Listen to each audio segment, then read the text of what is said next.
have our needs. Guys, North America Monthlies are happening right now. So, we're going to be watching them. I already have them open. Let's just get straight on into it. Meta is. I feel like you're looking basically like a smaller or more recent set of training data for these new teams that are popping off in more recent. They really seem to hate Spark. Banned him up 3 times in their only 3 sets that we witnessed them today.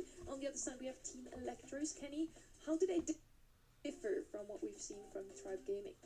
You know, it's really interesting because I think Tribe Gaming are known for the strong drafts. But my theory, especially with Team Electros, is that these guys are young. But draft is all they know. They never experienced the days of Brawl Stars of rock, paper, scissors like us olden folk did back in the day.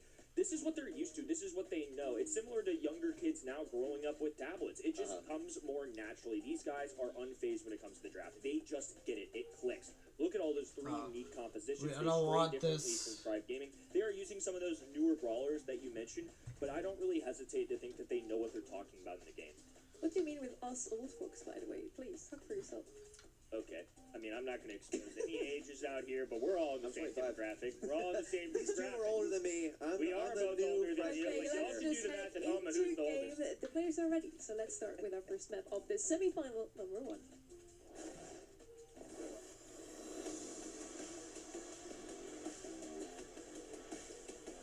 I forgot what map this was.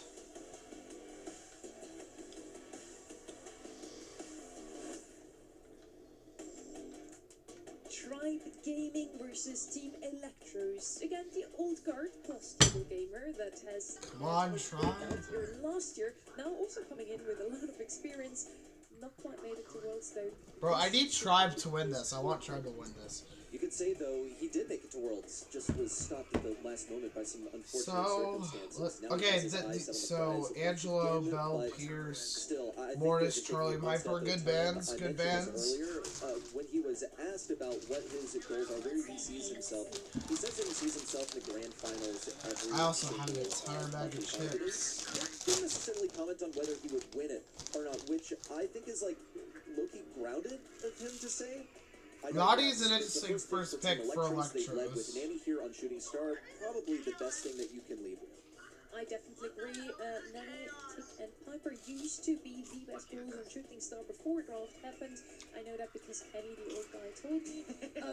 Nanny actually the first pick here, and for once, What will Tribe's first pick be? Kaze? One of the best brawlers on Shooting Star. Spike, you can play in every single map and mode at the moment. Low-key, that pick is pretty good. Common brawlers. Kaze always picked up to just go for that blue star in mid. When you have the lead, you can just lean back, farm your supers, go back to spawn, and the other team has to push you. Kaze already picked up, probably gonna come in with a Gus maybe to support her a little bit. There's Gee. Freddie and I were kind of looking at the notes there. It just felt like it was coming. On this map in particular, it's really interesting to see the layout of first overall picks now. Because you almost have to be ready for anti-sharpshooter. I think that's partially why Nani goes in first overall. It's not an S-tier brawler in the game. That's no secret. But on the other end, they decide to zag because they see that Nani, and Jean in particular, has a solid matchup into Nani, and is also the same concept of an anti-sharpshooter with the poke damage, the magic pops with the preserved peanuts, and they go aggro with that as well alongside the Kaze. I think this is a great 2-3 turn. I really do think so as well. Like, how often are you given pretty much the perfect defensive setup and the last pick too at that?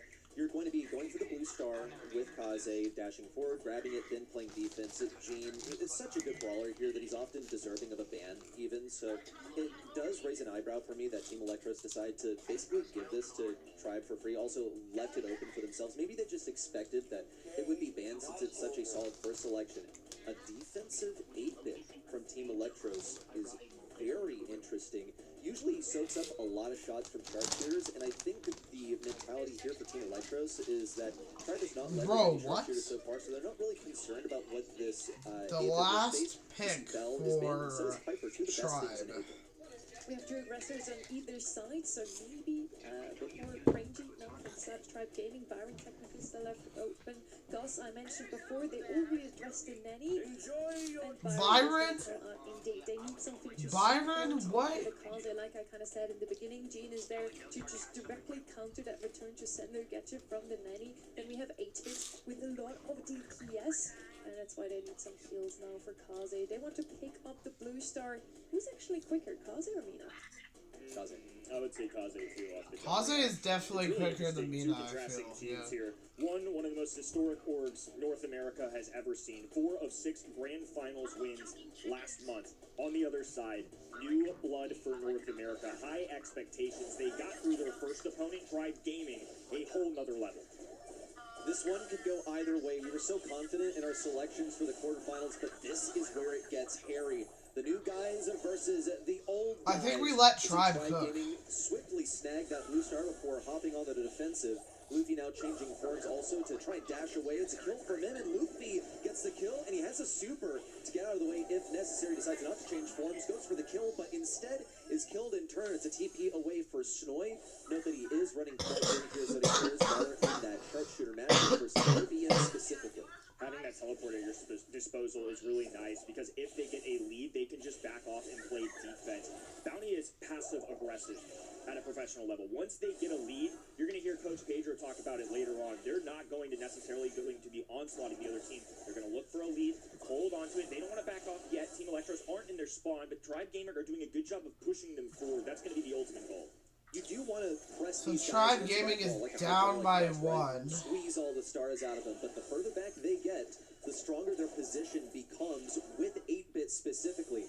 Now that he has a solid place to place down this turret, RBN could just chuck this Chug Jug over the wall and go for the kill on that booster. Instead, gets it done with a normal attack. Meanwhile, Luffy is deep in enemy territory, avoided an attack, but still, it feels like his save is field. Did manage to get a trade out of that somehow, but in the end, it puts Team Electros in the lead by 1 star and a blue one. I'm surprised they even got a trade out of that. It felt like Luffy was going in, but didn't have RBM there for backup. And so Memon recognizes this, goes for the kill on the other end. Thankfully, Kaze was able to do a little bit of work or at least set them up. But the one thing that Team Electros have to look out for in the closing seconds, a Diego Gamer pull. 13 seconds to go. Just a spare amount of time to win it.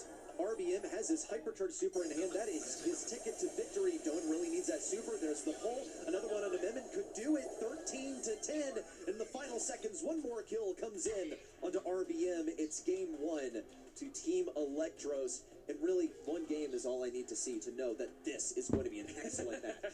This is going to be an interesting match already, bro. Like, For the entire I region didn't see as the that, year but progresses. I think that I'm first buying into game the team. went I to... can't lie. Okay, the first game went to A Electros. lot of scrims I've watched from North America specifically, and it's just a gut feeling. It's the eye test. And I listen to somebody like Snoy talk about draft strategy and things like that. They just get it. There's no lacks in knowledge. It doesn't feel like the nerves are really getting to them right now. They're tried, tested, a lot of work to go, but clearly they're built for this moment.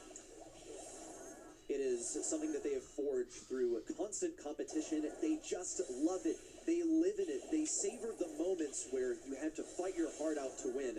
And it's showing here. The Team Electros are actually at a 1-star deficit. It's the same situation as last time. You know the Blue Star is going to head to Tribe Gaming.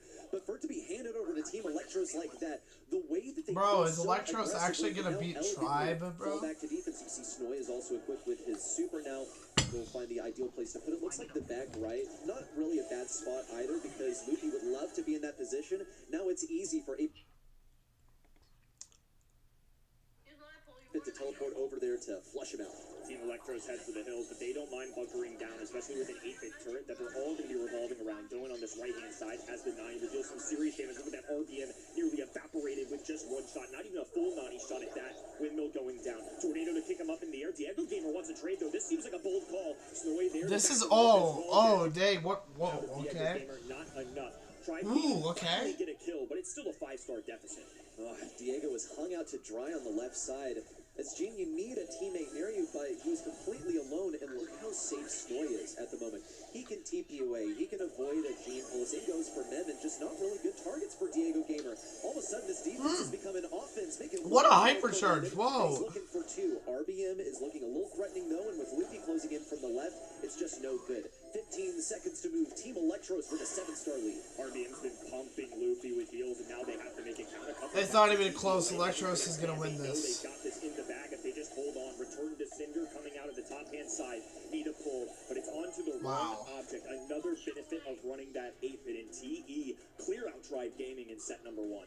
Gosh, almost looked like there was not a point in Tribe Gaming resisting, because their strategy of get that blue star then play defensive, it didn't work either time.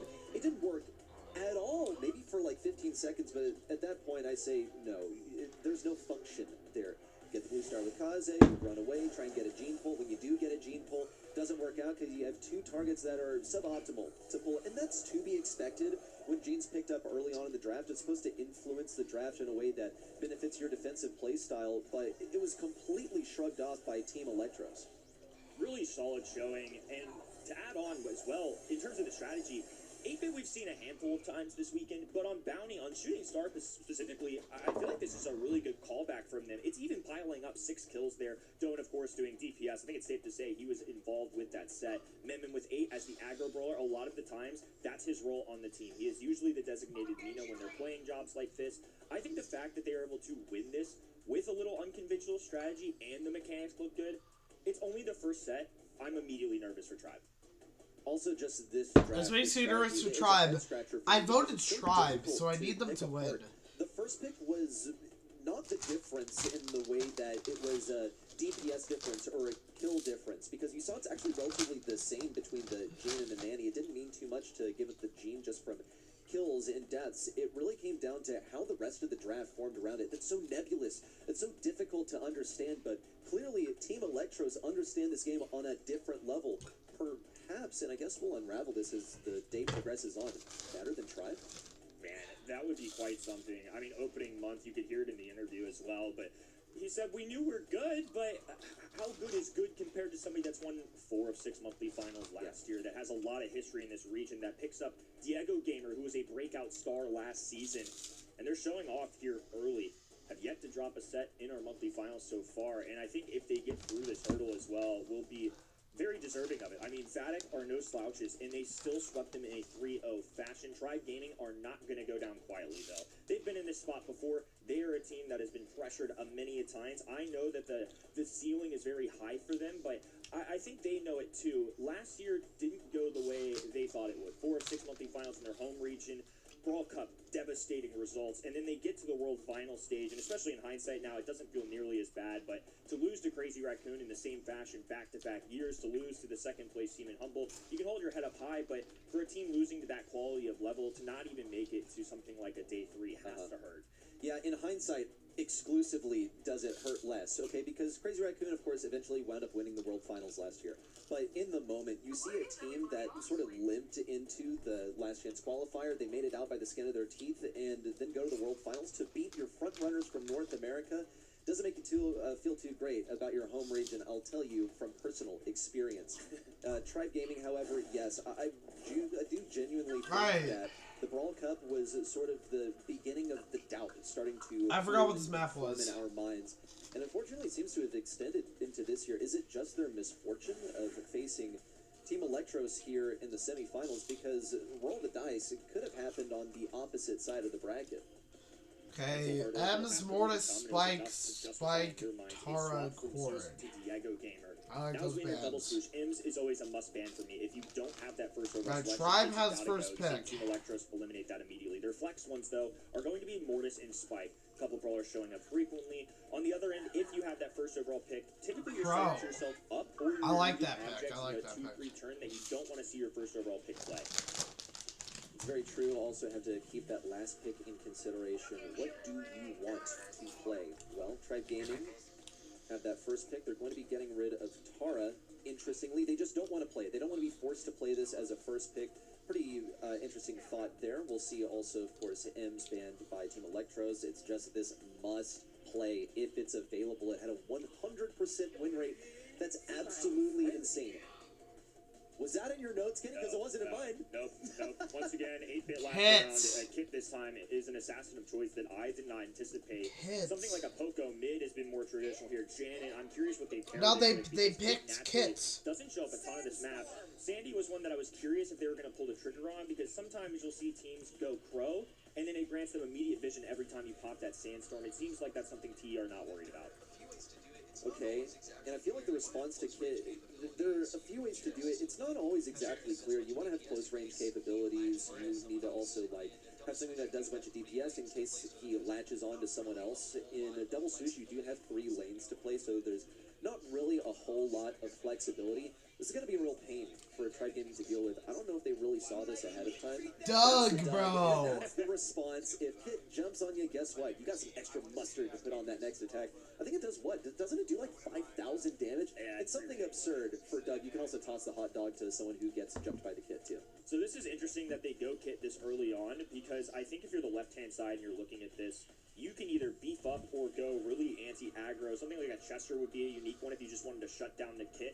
Kit's mainly going to be here, I'm guessing, because of the invisibility, the vision, and then obviously can pounce on an enemy. Now that they picked Doug, though, like you alluded to, that's significantly more difficult. Wow, they just doubled down on this as well. So Daryl going to be a little hybrid What a pick. of beefiness, but also can What a run an pick. enemy, too, if he needs to get a takeaway. This is insanely unorthodox for a team like Tribe Gaming that have been around for a long time, that are coveted for their drafts. This is one that I never would have predicted. Otis is wide open. Like something standard is totally possible and Shelly, even maybe? recommended here. Shelly could, be incredible against both Doug and against Daryl. You would be opening up the map and maybe hurting your teammates just a little bit, but Kit gets his super for free. Sandy's bound to get something.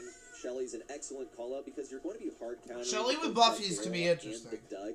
Not an excellent matchup against the Crow, but guess what? You're going to be staying far away from that. Crow's going to probably play. Well, actually, could play a mid here. Honestly, with a Doug in the mix, I begin to question everything I know about Brawl Stars. Let's be fair. Yeah, it's just unique. I mean, if TE win this set, it will be the ultimate flex. They picked Kit.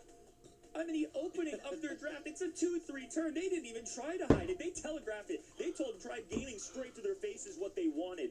We'll have to see if these Wizards know what they're doing in the draft. It has to perform on the field ultimately. Tribe Gaming doubling down on these tanky options. Shotgun Brawler for RBM on that left-hand side. He's the main man in North America on those tanks. Luffy in the middle of the map, assisted by Diego Gamer. Wow, the Shotgun Brawler immediately eradicated. RBM towards mid will claim a life, but not those gems that he wanted. And Snoy is fed 3 more attacks, and just like that, he mapped it out, knew what to go for, popped that Sandstorm down.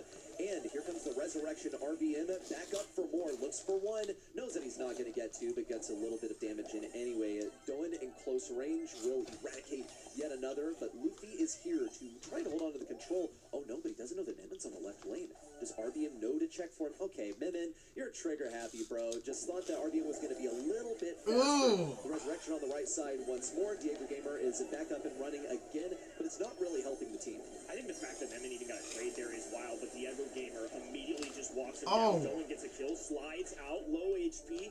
Gonna be trickling down to that Crow damage, but will escape. Memen unfortunately has to grab a gem there as well, so now they're dispersed between teammates. Tribe Gaming with all this grass and vision gets a little trickier for them, but I think if they just play as a full team, they're gonna be just fine.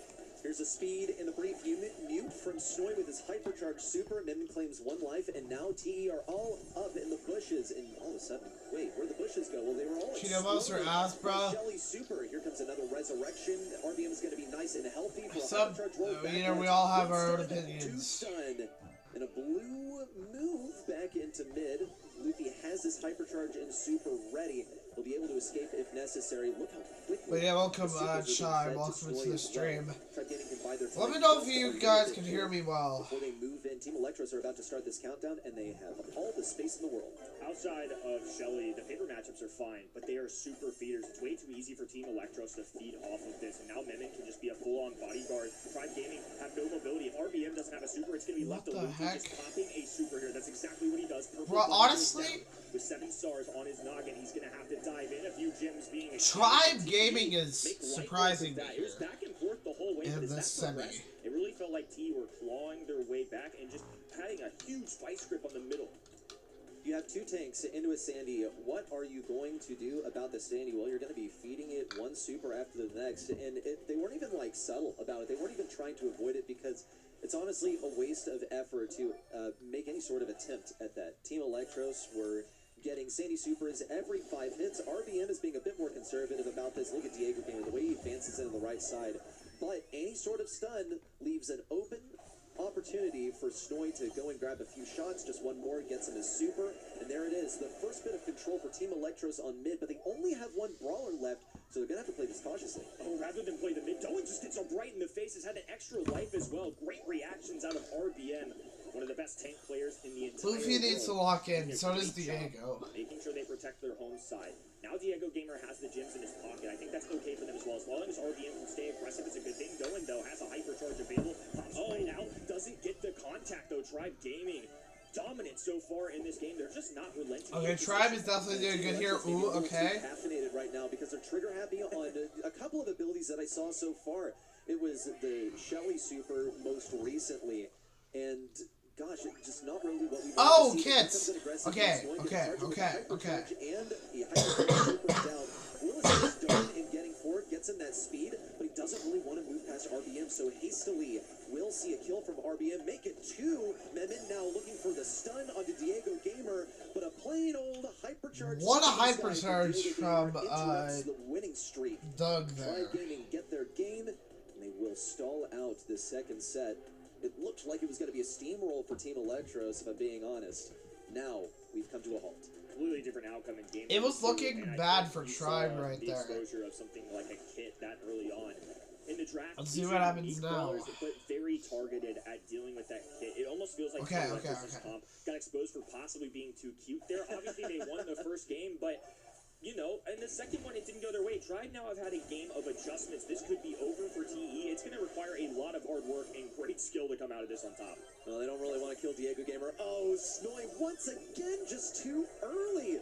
They gotta slow down a little bit, and maybe that's mentality from Tribe Gaming. Bring things back to their pace. Okay, good start from Tribe. Luffy is currently jump carrier. Upon the nearly resurrecting enemy. I'll say it again, trigger happy too many times, anticipating things too early. As a result, Team Electros only have 1 gem so far. They can get another, just need to be aware of where RBM is. That's the stun they wanted onto RBM, free super for Doan, but not soon enough. RBM escaped with his life only narrowly, gets that gem back into possession of. Okay, Luffy needs to lock in. He has every single gem. He's jump carrier set so right now. far. Tribe Gaming are feeding so many Doug hypercharges as well as. By the way, you should add hashtag Brawl Stars in your description. Lucky, I probably should. Oh my god! They just sold! Tribe just sold! That's true, Chai. Ooh. Oh, dang it. Okay, Tribe just sold right there. Somehow, the kit on double swoosh is a winner. Unreal from the Youngbloods. Bro, that surprised me. That surprised me. That actually surprised me, though. Okay, well, I'm just gonna update my description. And also just like the experience by this point to know that they really can't take anyone here, but man, that's a contagious smile right there from Snoy. Because you heard in the interview, they like didn't know they were this good. I mean, they knew that they showed up in 1 match arenas. They know that they'd beaten some top Bro, teams. Snowy can put it in me? Like, what? weren't giving 100%, but What do you mean by that, bro? And now they're 1 set off of the grand finals. And we mentioned it before, they have won against Tribe before in Metrino, so maybe even Tribe didn't really feel like this is an opponent they have to take serious. Metrino's is something completely different. Scrims as well from an actual monthly final, and they're surprised. Yeah, he is. He is good, yeah. I'm not too much, honestly. I looked at their scrim results, I saw what happened in EMEA with Guesty, and I actually put them down as my winners overall of today in my event website predictions. By the way, if you haven't looked in your predictions. Tribe is disappointing me right now. Honestly, my prediction is not looking very good. It's not about kills. The objective is to pick up those gems, and Tribe really fought hard. Once again, they fell at that last moment. I can't wait for pro players around the world to break down what we just saw, because I want to know what the influence of the kit was. It's something that I really haven't seen scrimmed anywhere, and as somebody that's watched some very talented players in this region go at it for a little bit here, never on my radar. Not one time have I seen that, and it still made it work despite how scrappy of a set that was. I think Team Electros are pretty darn happy that they got away with that there. Tribe Gaming got to be kicking themselves. And I think, Kenny, you put it perfectly before. Okay, You this said next map. Team Electros, they grew up with Brawl Stars in the draft era. They never had a different Brawl Stars in their hands. And yeah, they're quite literally Brawl Stars kids that now grown into age, finally 16, to compete in the monthly finals. That's right. and this Brawl Stars school has taught them just how to play super aggressively. They don't really have a care in the world going in super aggressively. Interesting mans. Spike. Interesting first pick from Electros. As well with this kid you mentioned. Who made the first pick from Tribe, though? When the prime years of your life are spent mashing the buttons and picking the correct brawlers, Best choice. Yes. Honestly, bro, I would not be surprised if Tribe goes 0-3. So far, Kenny, you see Team Electros with the first selection of Spike. I believe this is the second time that they've first selected Spike over here. Just saw it a moment ago. And it's the correct selection, I think. Now, in terms of responding to the Spike, something like a Colonel Ruffs, I think, has been a popular response to it because you can block those spikes pretty well. You can also break down some good first balls, pick. Close and personal. That's for a different purpose, of course, if you want to bring in some anti-thrower action. I think this map is really interesting because you have to be ready to go anti-tank / aggro off the rip. And that's why Spike is going to be such a popular first overall pick here, especially in this situation. I think a lot of pro players would have made the exact same move. So now that they've established that, they can be a little more flexible in what they do at the 4-5 turn. If you're Tribe Gaming and you're willing to pick Frank this early, you have to be able to back it up. So interesting pick. Something like an Otis away from Team Electros, I think is a good call. I kind of saw that Otis on the other side. Honestly, you have to pick something to address this Frank now. Yes, so Snoy, I say Snoy did get a good first pick, I feel. They had Spike banned out in every single map they played. Now finally left open, Team Electros is gonna immediately pick him up. It's a super good brawler on a map like this one where it's all about holding on to mid control. Mina would be one of those brawlers that I kind of expect to come in here as she's not banned out, and she is usually. Max is gonna come in for the second time for Team Electros. They're a huge fan of this brawler. They like it. They love the speed is really the big thing. They like how it can enable a tank, and I think that's what they have in their mind because look at what they've banned. Got rid of that Shelly. That's one of the most popular last picks because it can be countered in a pretty straightforward way if you go with it too early. So the next selection, sure, yeah, is with the Max. You wouldn't just pick it by itself. So I will say that's a good ban. Mo probably going to be bringing up some vision here. Mo's going to be well equipped for that as well. So now you know that you can take this Mo. Last pick. What will RBM choose for you on the other end?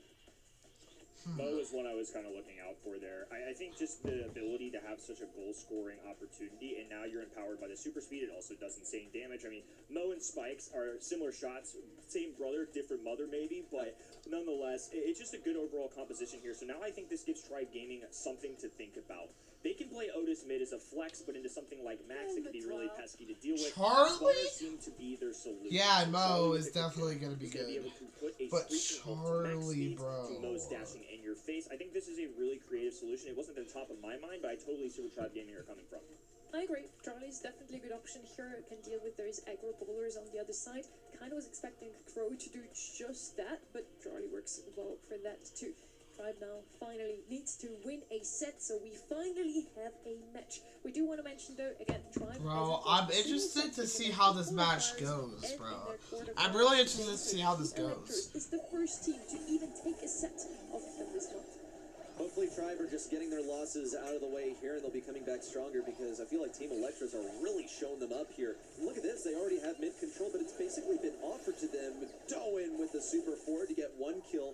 Not quite yet. Okay, so Snowy just goes in. Okay, Snowy gets it. Wow, good. Wow, that was good at first. Wow.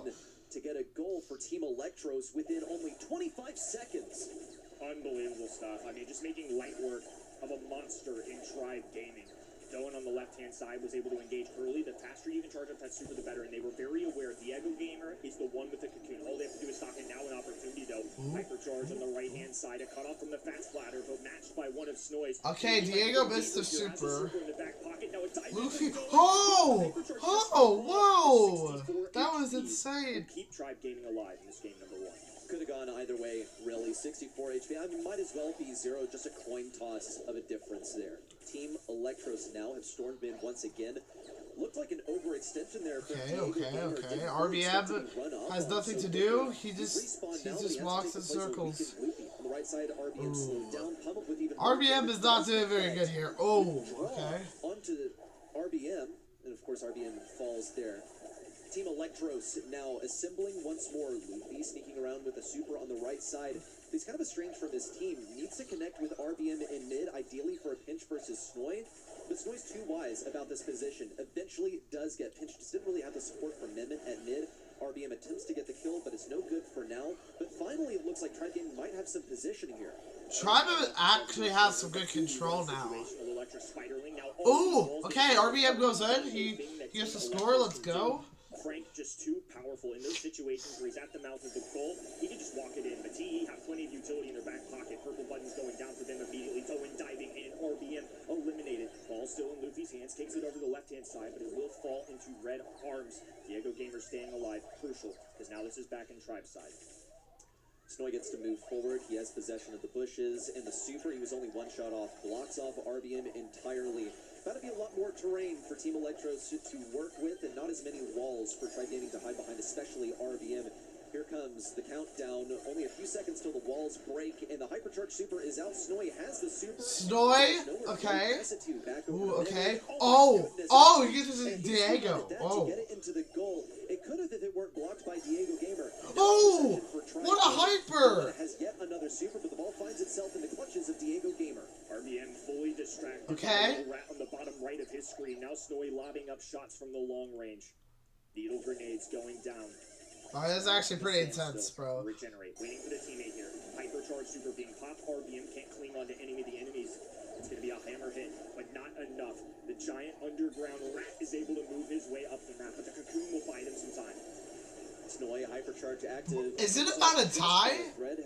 Is it actually about a tie? Pass it back up to Snoy, but he has to is it about to be a draw? Down the field, pass it to Doan would be ideal. Now he has a super. Pass over to him. Oh! Bang! Oh! What a daisy chain down the field. What team play. What a comeback. Despite being in a situation where Tribe Gaming felt like they were able to punch one through, it's Team Electro shining. What a comeback. This squad has found a way. That was insane. This reminds me a lot of a match that we saw in SA. It just felt like every single time it wasn't perfect, but you just had to find a way to win amidst the chaos. And that's exactly what Team Electros are doing. They feel unfazed. It doesn't feel like the nerves have gotten to them at all. And now Tribe Gaming on their final life, just one game away from going down. Pass over to Snoy once more, Okay, but Snoy he gets cleared out the left lane like he has in the past. I feel good gadget from Snoy, although he still, yeah, he dies. True, but that nice Ooh, RBM gets from stuck. Snoy blocks the attempt at a push in from Tribe Gaming. Try not to be so nervous right now. They're only one game away from dropping out of the monthly finals. The semifinal versus these new faces in Team Electros. They're waiting for Team Electros to make the first move. They already went in with the speed. They've lost one of their number. They kind of have no choice but to move forward. An attempt at a super really falls flat. Doin is still going to be getting some serious damage onto RBM, but RBM is able to throw this ball away. Wow. He's able to keep Team Electros away from the goal. Great punt out of Frank there. Gives Tribe the extra legs to now move forward. On the left-hand side, Snoy stays alive due to a light plant hypercharged super here. They're definitely intending to use it. Now a purple button available for Snoy. Dribbling, executing. Now a dive in from Doan. Ooh, just off the mark a little bit. Gets stuffed with a Charlie spawner as well. Life plant there to keep Snoy afloat. A little bit of body blocking there. This could be a cheat. He attempted a goal. Instead, though, it's going to be Mehmet trying to punch one through. Luffy on the line, trying to stop it. Bouncing up and down as RBM will finally cling to it and dump it on this right-hand side. RBM, where does he really have to go? Doesn't want to feed the super to Doan because he knows that that could be a super. On the left side, Snoy blocks the mute from Luffy. That's a huge move. Total waste of a super. And look how low Tribe Gaming are. RBM, of course, is in possession of the ball. If they can just get away from him, that would be their ticket to a goal. But it doesn't ring true for now. Team Electros are gradually falling back at mid. Memon on his last bit of HP. Doan makes a huge breakaway. Okay, this is a very intense game. Ball over to him. Broken walls. Good from RBM. Snoy, oh, he couldn't do anything right there. The Mo pick. Really really showing why it had some value here. Full defense. Definitely. A box on the top left-hand side. They're castling that ball as Snowy. Fully executing defense as overtime starts to collapse on them. Tribe Gaming have the numbers. Now down to a 3v1. Hammer hit galore. Purple buttons everywhere. And Luffy punches one in. With what a game from Tribe, even with bro. a max super. Not enough time for Team Electros to respond. That was Giants intense. Wow. They finally been liar for interrupted sure. for a moment. They'll have to take a breath and consider what went wrong. Team Electros seemed invincible up until this point. Of course, a whole lot of questions surrounding them and what level they're really playing at. Doesn't seem like they're really phased. No reaction change for pretty much the entire match so far. Just sitting down, playing Brawl Stars like any other day. Pretend it's just a Saturday morning. Matt Toreno versus Tribe Gaming. But now you're on the big stage. Have to wonder whether they're feeling the pressure just yet, because it doesn't really look like they are. It's going to be a snag onto Doin. Excellently aimed super from RBM. Tribe Gaming moving up the field, unlike how they've played in the previous game. Okay, it looks like this might actually be Tribe Gaming set. Oh, that is devastating, but it's a mistake. Whoa! This is looking good for Tribe. Oh, Diego! A little cheeky though. I think they knew they had the goal, but one missed pass would have been devastating. That could have cost them for sure. Yeah, That not could have pretty. been Team bad, Electros totally could have bro. recovered that if they expected such mistakes from Tribe Gaming. Diego Gamer's trying to make a Ooh, solo. okay. Looks like it's going to work out. That's a Cocoon over to the right side, and no one And defended. that's Getting Tribe really Gaming good set. football on this match. Could this be a The reverse streak sweep of from Team Electros Tribe? has been ground to a halt. They won I'm gonna 5 go to the sets bathroom. I will be in right a back, row, guys. and they'll finally take their first loss. This is officially a fight. That Team was Electros have now been punched in the mouth, so at least they're looking a little more alive. Can't just go on autopilot anymore. This is a huge thing in sports psychology in general. A lot of pro athletes, especially ones in basketball or in sports with series to win a championship, similar to our monthly final structure, winning the last one is often seen as the hardest. And this is the first time Team Electros really have had that pressure on them. They're facing against Tribe Gaming. The roster of last year that was dominating this region, it felt like every single month, all grand finals for them. It would be abnormal. It would be insane if in the opener of 2026, Tribe Gaming were somehow stopped. I'm sure Team Electros feel that. You could see a little jitters. Even Tribe Gaming were making mistakes, but nonetheless, still alive, still well, and Tribe Gaming have given themselves a chance. Tribe Gaming finally woke up, but honestly, I feel like I'm watching an East Asian team, but with the discipline of a seasoned EMA team.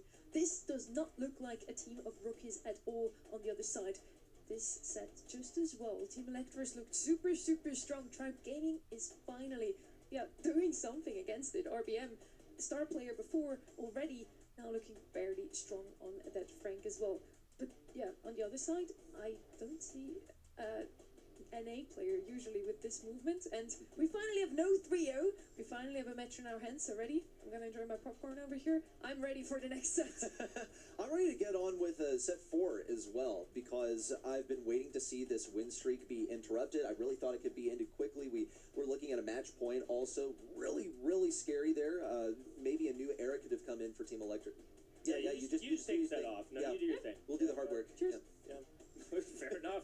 I'm excited for this too, though. This is the first time we're going to see Team Electros really tested today. They had some close sets in the opening match that they had, but they still ended up winning all 3 of them. And now as we approach knockout, completely different ball game. Tribe Gaming with a little life under them, a little electricity in their veins. I'm curious to see how Tribe Gaming also respond to this, because they're the veterans. They're the ones that faced some devastating results last year.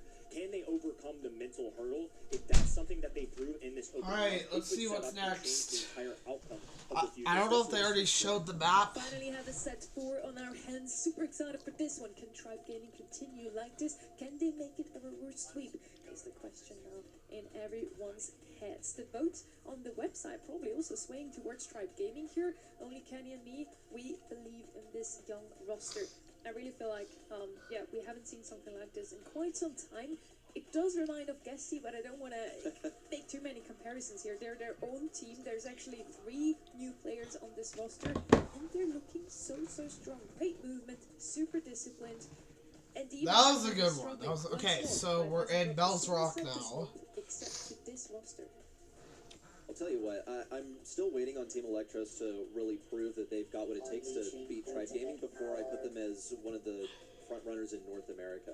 I'll say, whoever wins this semifinal, I predict will win the entire monthly final. So if that's Team Electros, I'm riding with Team Electros just because I think they've had such a difficult side of the bracket. I would weight the upper side of today's monthly final bracket above the bottom side.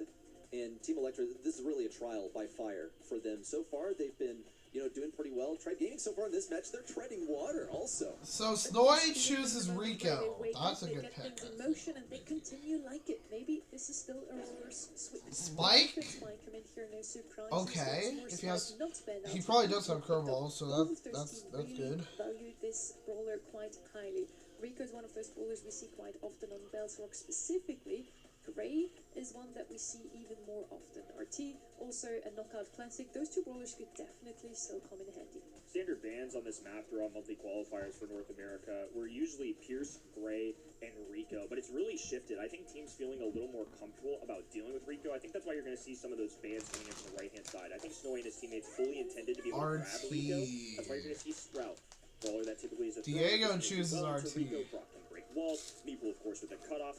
So I think this is something that Tribe fully anticipated, and nonetheless, Team Electros was still fully comfortable clicking. Next selection on the side of Team Electros, they do have to be concerned about any sort of wall break. Gray is still a totally viable option.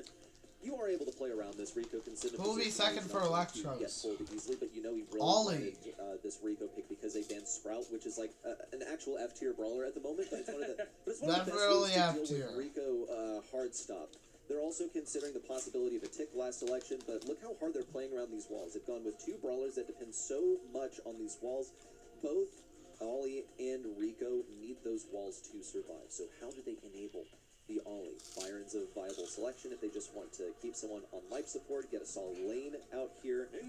And there's Byron. Byron? It makes sense, basically. Keep that Ollie alive. Yeah, I didn't mind your throw idea either. Tick is open, is a strong This player could definitely at be this one, Electro's but I do game. prefer that they pick something to back up that Ollie. Byron or also Gus would have been viable options here. Gus could now also be picked up from the other side. They already have a lot of damage with the RT and Spike, so they don't necessarily need a lot of DPS. Could also go with something aggressive themselves now.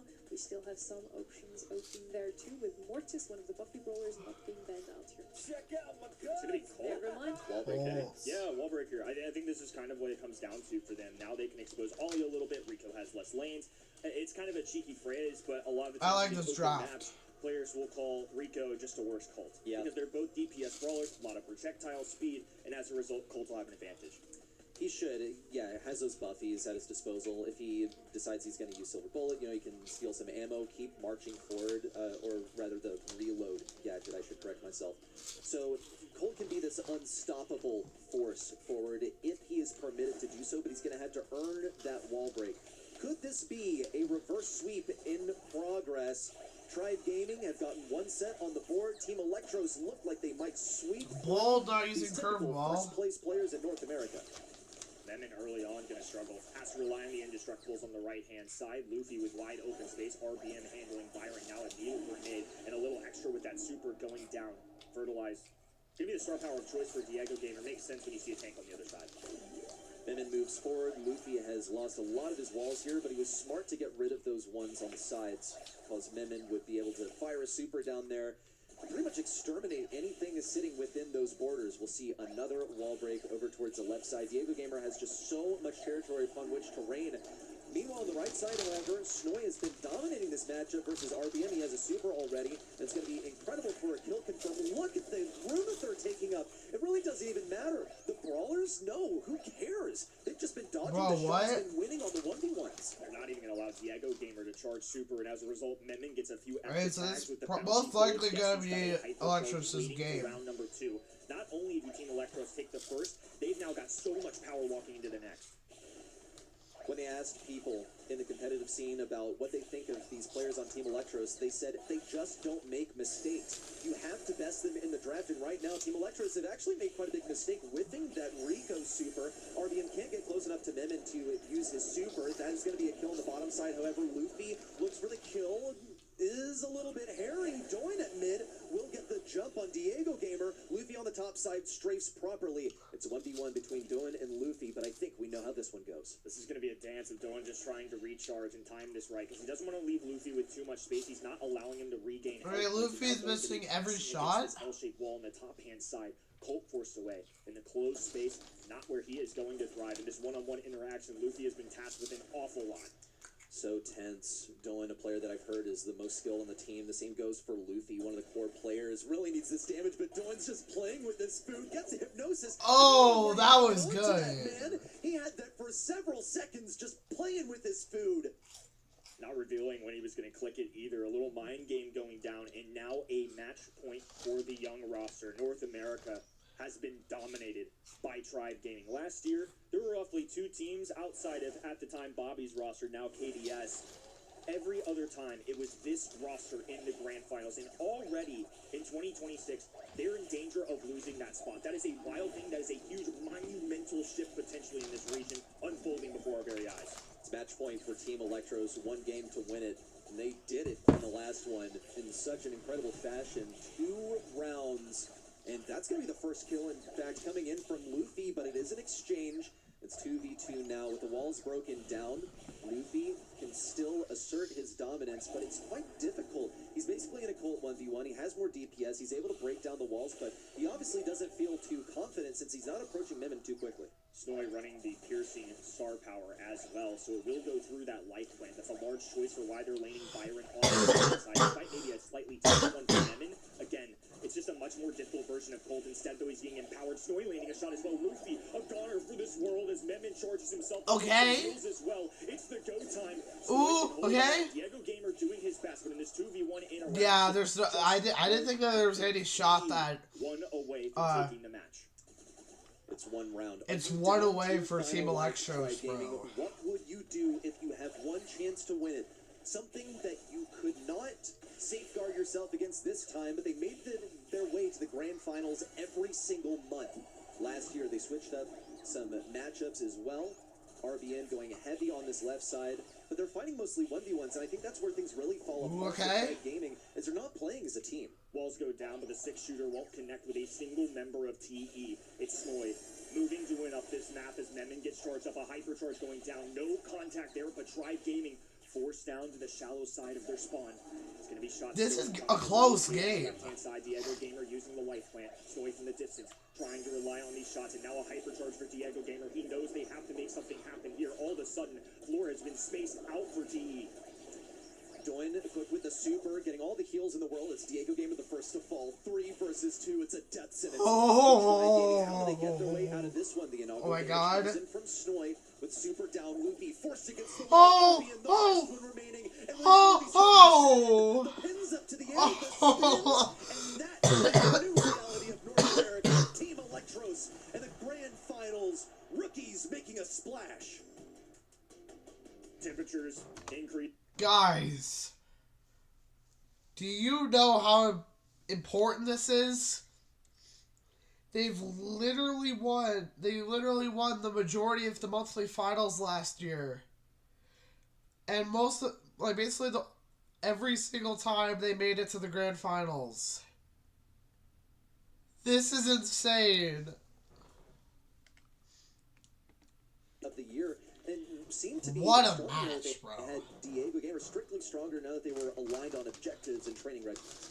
Tribe Gaming looked phenomenal today. The quarterfinals, a 3-0 sweep in the qualifiers as well. But nobody can beat Team Electros today. I go with you, Ready. You said before, whoever wins this Now I wouldn't be surprised if Team Electros And as I mentioned, wins the Team monthly Electros finals. in my website predictions already put down at the grand final winners of today. So far, so good for my chances to get that icon, that profile picture. But yeah, once again, in this set, once more, Luffy had a great showing, but overall, I just could not even survive. I think that's what they call aura farming these days, by the way. That Ollie just true. with his super. I'm not going to even pretend like I mean, I know what it is, but I'm not going to act like I have any potential to ever do that myself. TE have passed the eye test for me. Now they have the results. Exactly, Redster. Rip the dream. TE were my preseason pick to be #1 in this region, and I also have them winning here today. They've already shown up. They are popping off, even against a team like Tribe Gaming, showing their full potential. Now, obviously, it's a long year. They still have to take care of business. I voted for Tribe. The other teams, So I'm not totally happy that they just lost if they that. go 3 for 3 on the opening month, NA has to be on watch. Incredibly dangerous. And Reddy, I asked you at the beginning of the show today, you gave us a lot of reasons just why NA is the most competitive region. And you said it's gonna be super close today. We're gonna have so many nice matches. Okay. It's not really true so far, is it? Okay, well, I'm as disappointed as you. I wanted to see this go longer. This is my home region. I wanted to see North America do well, but hey, guess what? We've been given an incredible storyline. Can you believe it? Well, I know you can believe it. You had them at #1, Kenny, but Team Electros in the grand finals is going to be electric match, no doubt. KDS versus STMN sitting on the bottom side. Semi-final number 2 is also gonna be a super close one here. I hope. Super close, I say that, and then you look at this bracket trio in all 4 of the quarterfinals. Now, finally, we had some signs of life also from the loser team here. And I say loser team, and I look at the name, and it's Stripe Gaming, Kenny. I still can't believe I was it. grabbing a drink after first draft. When I come back, they were down 2 sets. What happened? Bro, I don't know. I mean, like, they've usually made it to the grand finals every single month last year in the monthly finals. So that was surprising. This one, I voted for STMN, but now I want KDS to win. I'm rooting for KDS here. And we get Pedro back. Pedro now in our next match with KDS playing again versus Stamina. 2 teams that have 3 experienced players. So for once we can't really create a rookie story out of that. But it's super hard to predict because we had 3 O's in the quarterfinals from both of those teams. Who do you think is going to win? I'm gonna go vote this time for Stamina. I think they are playing really good. They improve. Yeah, Stamina is still like really good. I don't want to say the Stamina Force because that's saying a lot, right? But on the other hand, we have Bobby and Sunstein really experienced. I think it's gonna come everything about the draft this time. The draft is gonna be super important in this one, as it is at the moment. We have 100 and almost 1 brawler in the game very soon. And yeah, the draft is gonna be even more exciting in the coming months. It's gonna be an awesome year. Someone is feeling themselves, I feel. Let's check out what Bobby has posted just a couple of minutes ago. Wow. Is that actually 2020? That's actually insane. I mean, I think it's a running mantra that we have in the community, but round 1 being his best start since 2020, especially with the history of getting runners-up at the World Finals, the fact that this is true, obviously, with only this round 1 win, it's now my best start since 2020. Dang, that's crazy for Bobby. Right, when you're experienced, you know that you can always come back. And after 2020, you have done so many good years, right? So that actually means I want to believe that doesn't mean too much, right? So yeah, I mean, actually, yeah, it's true. When with hard work and everything, you can always come back a season. But yeah. Yeah, as I mentioned before, I think that's quite crazy. Is finally Bobby's team popping off at the beginning of the season. We love to see that. Let's see if they can actually move into the grand finals. Pedro, now that you're back on honestly, I'm rooting for KDS. I am really rooting for KDS those here. 2 teams as well. If you would have to prepare for those 2 teams in your semifinals, what would you take away from this round? I mean, you can see that they don't play so much aggro, right? In NA, you always have something 1 time, 2 times even we have seen sometimes, and the only aggro in the whole series have been that Kaze. You have that more reverse picks like RT, Jean, Brock, Lola, 8-bit. So you could try to put aggro on them. They expect them to do like that, but if your team is aggro, you need to go extra aggro on them. And how does Stamina compare to that?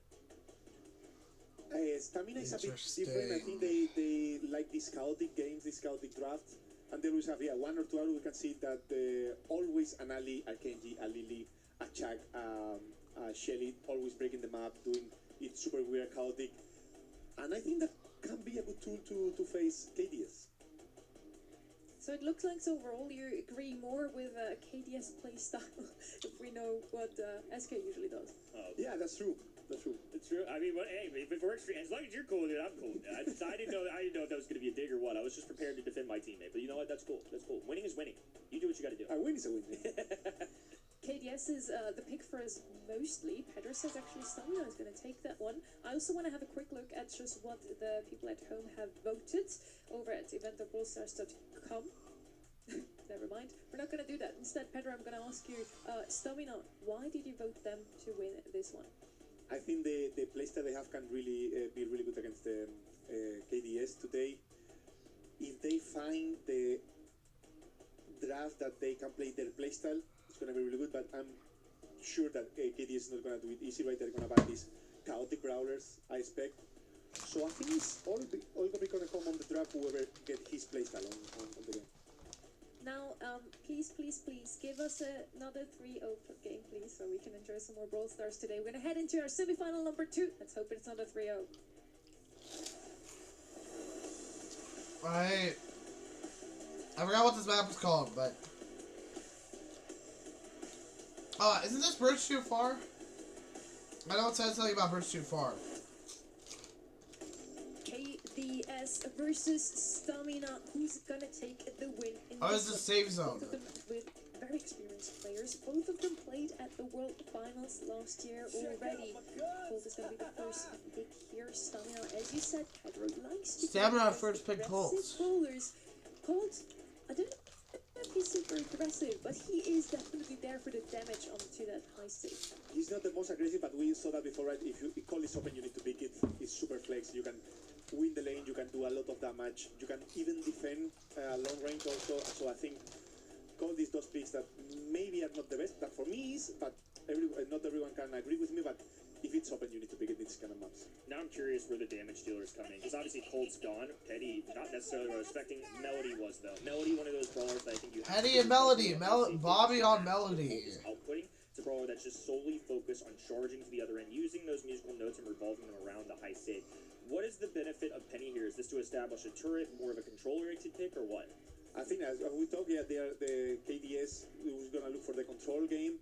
They need to make the game not chaotic at all. That Melody surprised me that doesn't fit too much in the playstyle, but probably they're gonna look for these two solid lanes so Melody can do the damage. I'm looking forward to maybe some aggression still on the right-hand side, but it's going to be Barry first, maybe to back up something aggressive. Pedro, you mentioned so often how Stamina likes to play the aggressive brawlers. Nina's still open. Lily, Kaze, anything to deal some damage onto safe. What's it going to be? I have to say that I'm still surprised that they went this aggro. Juan Carlos on Barry. Back then we used to go with a BB with a Meg, but I think they are a bit out of meta right at this point. But they need something really. Maybe a Miko could be the chance. Maybe a Daryl. I was this close to say maybe I need. It was the next one, I swear. It was the next one, I swear. But it was like, oh, Stamina's playing super aggressively. They have an aggressive brawler literally every single set.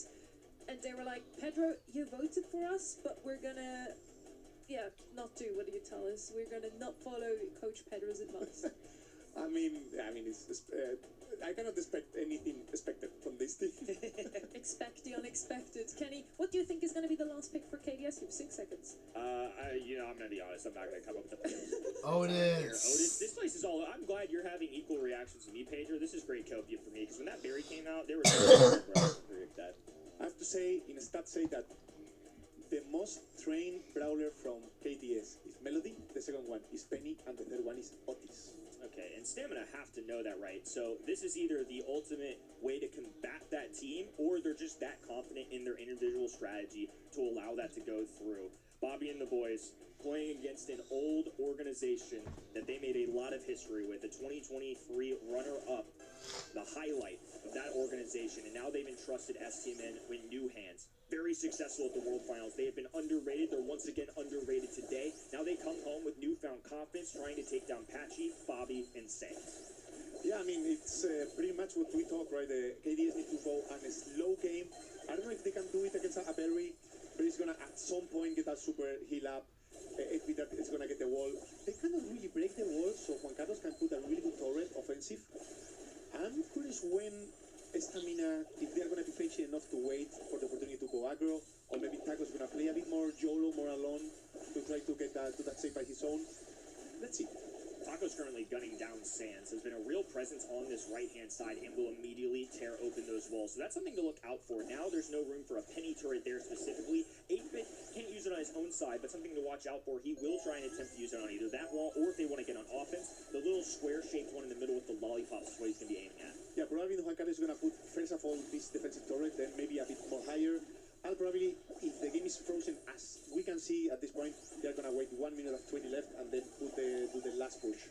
Now now that they've got the numbers, Payne expanding to the left-hand side, 8-bit sprinting up the middle, whatever sprint looks up like the slow arcade machine, but melody matches musical notes encircling that high safe. It'll be enough to get them close to that 75% marker. And once again, Alright, it's definitely looking good for... Oh, KDS is losing right now. I don't know if it's worth it, because when you go aggro, you are going to feed the melody, and if the melody gets to your safe, it's going to...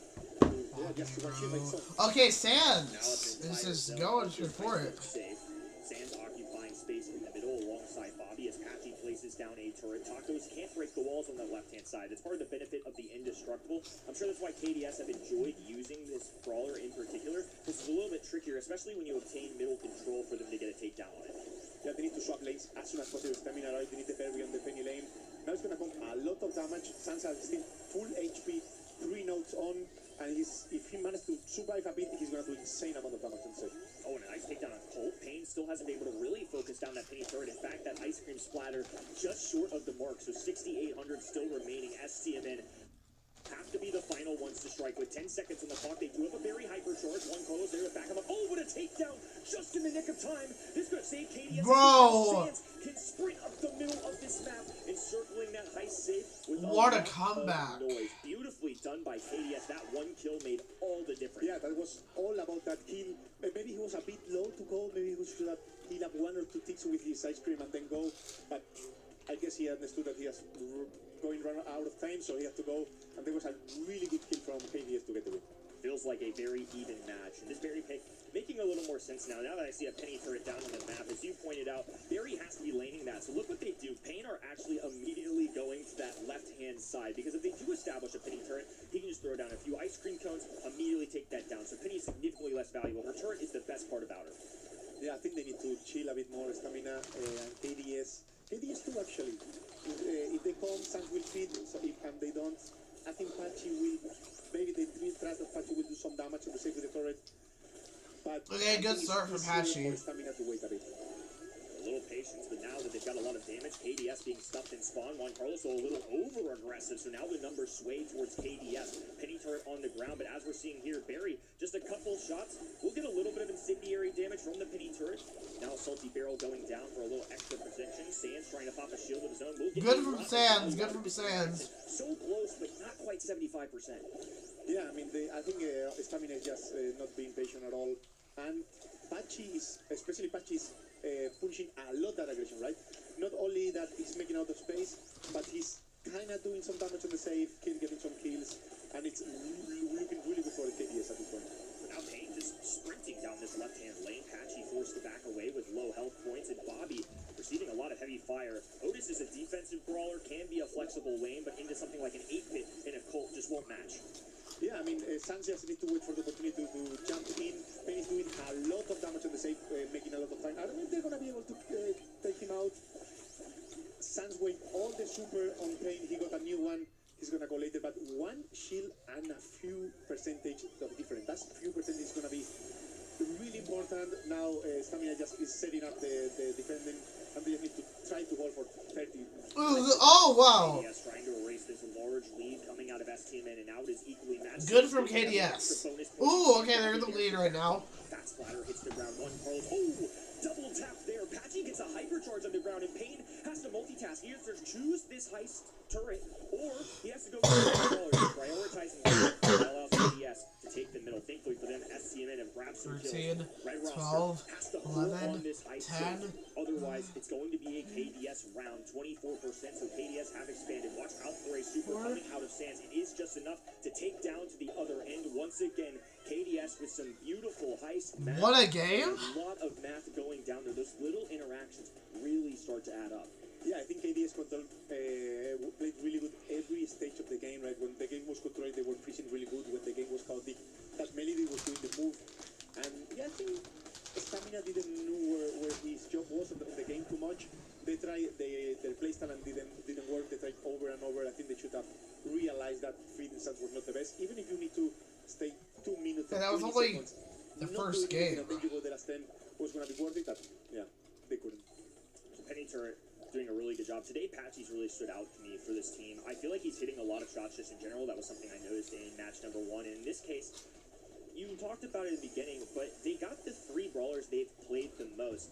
Especially in hindsight, do you really feel like STMM were just confident in their strategy, or do you think this was their solution to try and take down the KDS draft? I think they were just confident to the playstyle also when in this meta.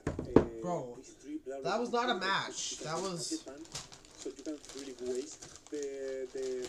Wasn't that only the first game? I'm so confused. So they just try to find a solution. Right. Good keyword. And that's a topic we always like to bring back as well. Sometimes comfort picks are better than the meta picks. I mean, on the left-hand side, we don't have any buffy brawlers. We don't have any of those brawlers. Alright, yeah, that was a lot of times, 2 sets. What am I saying?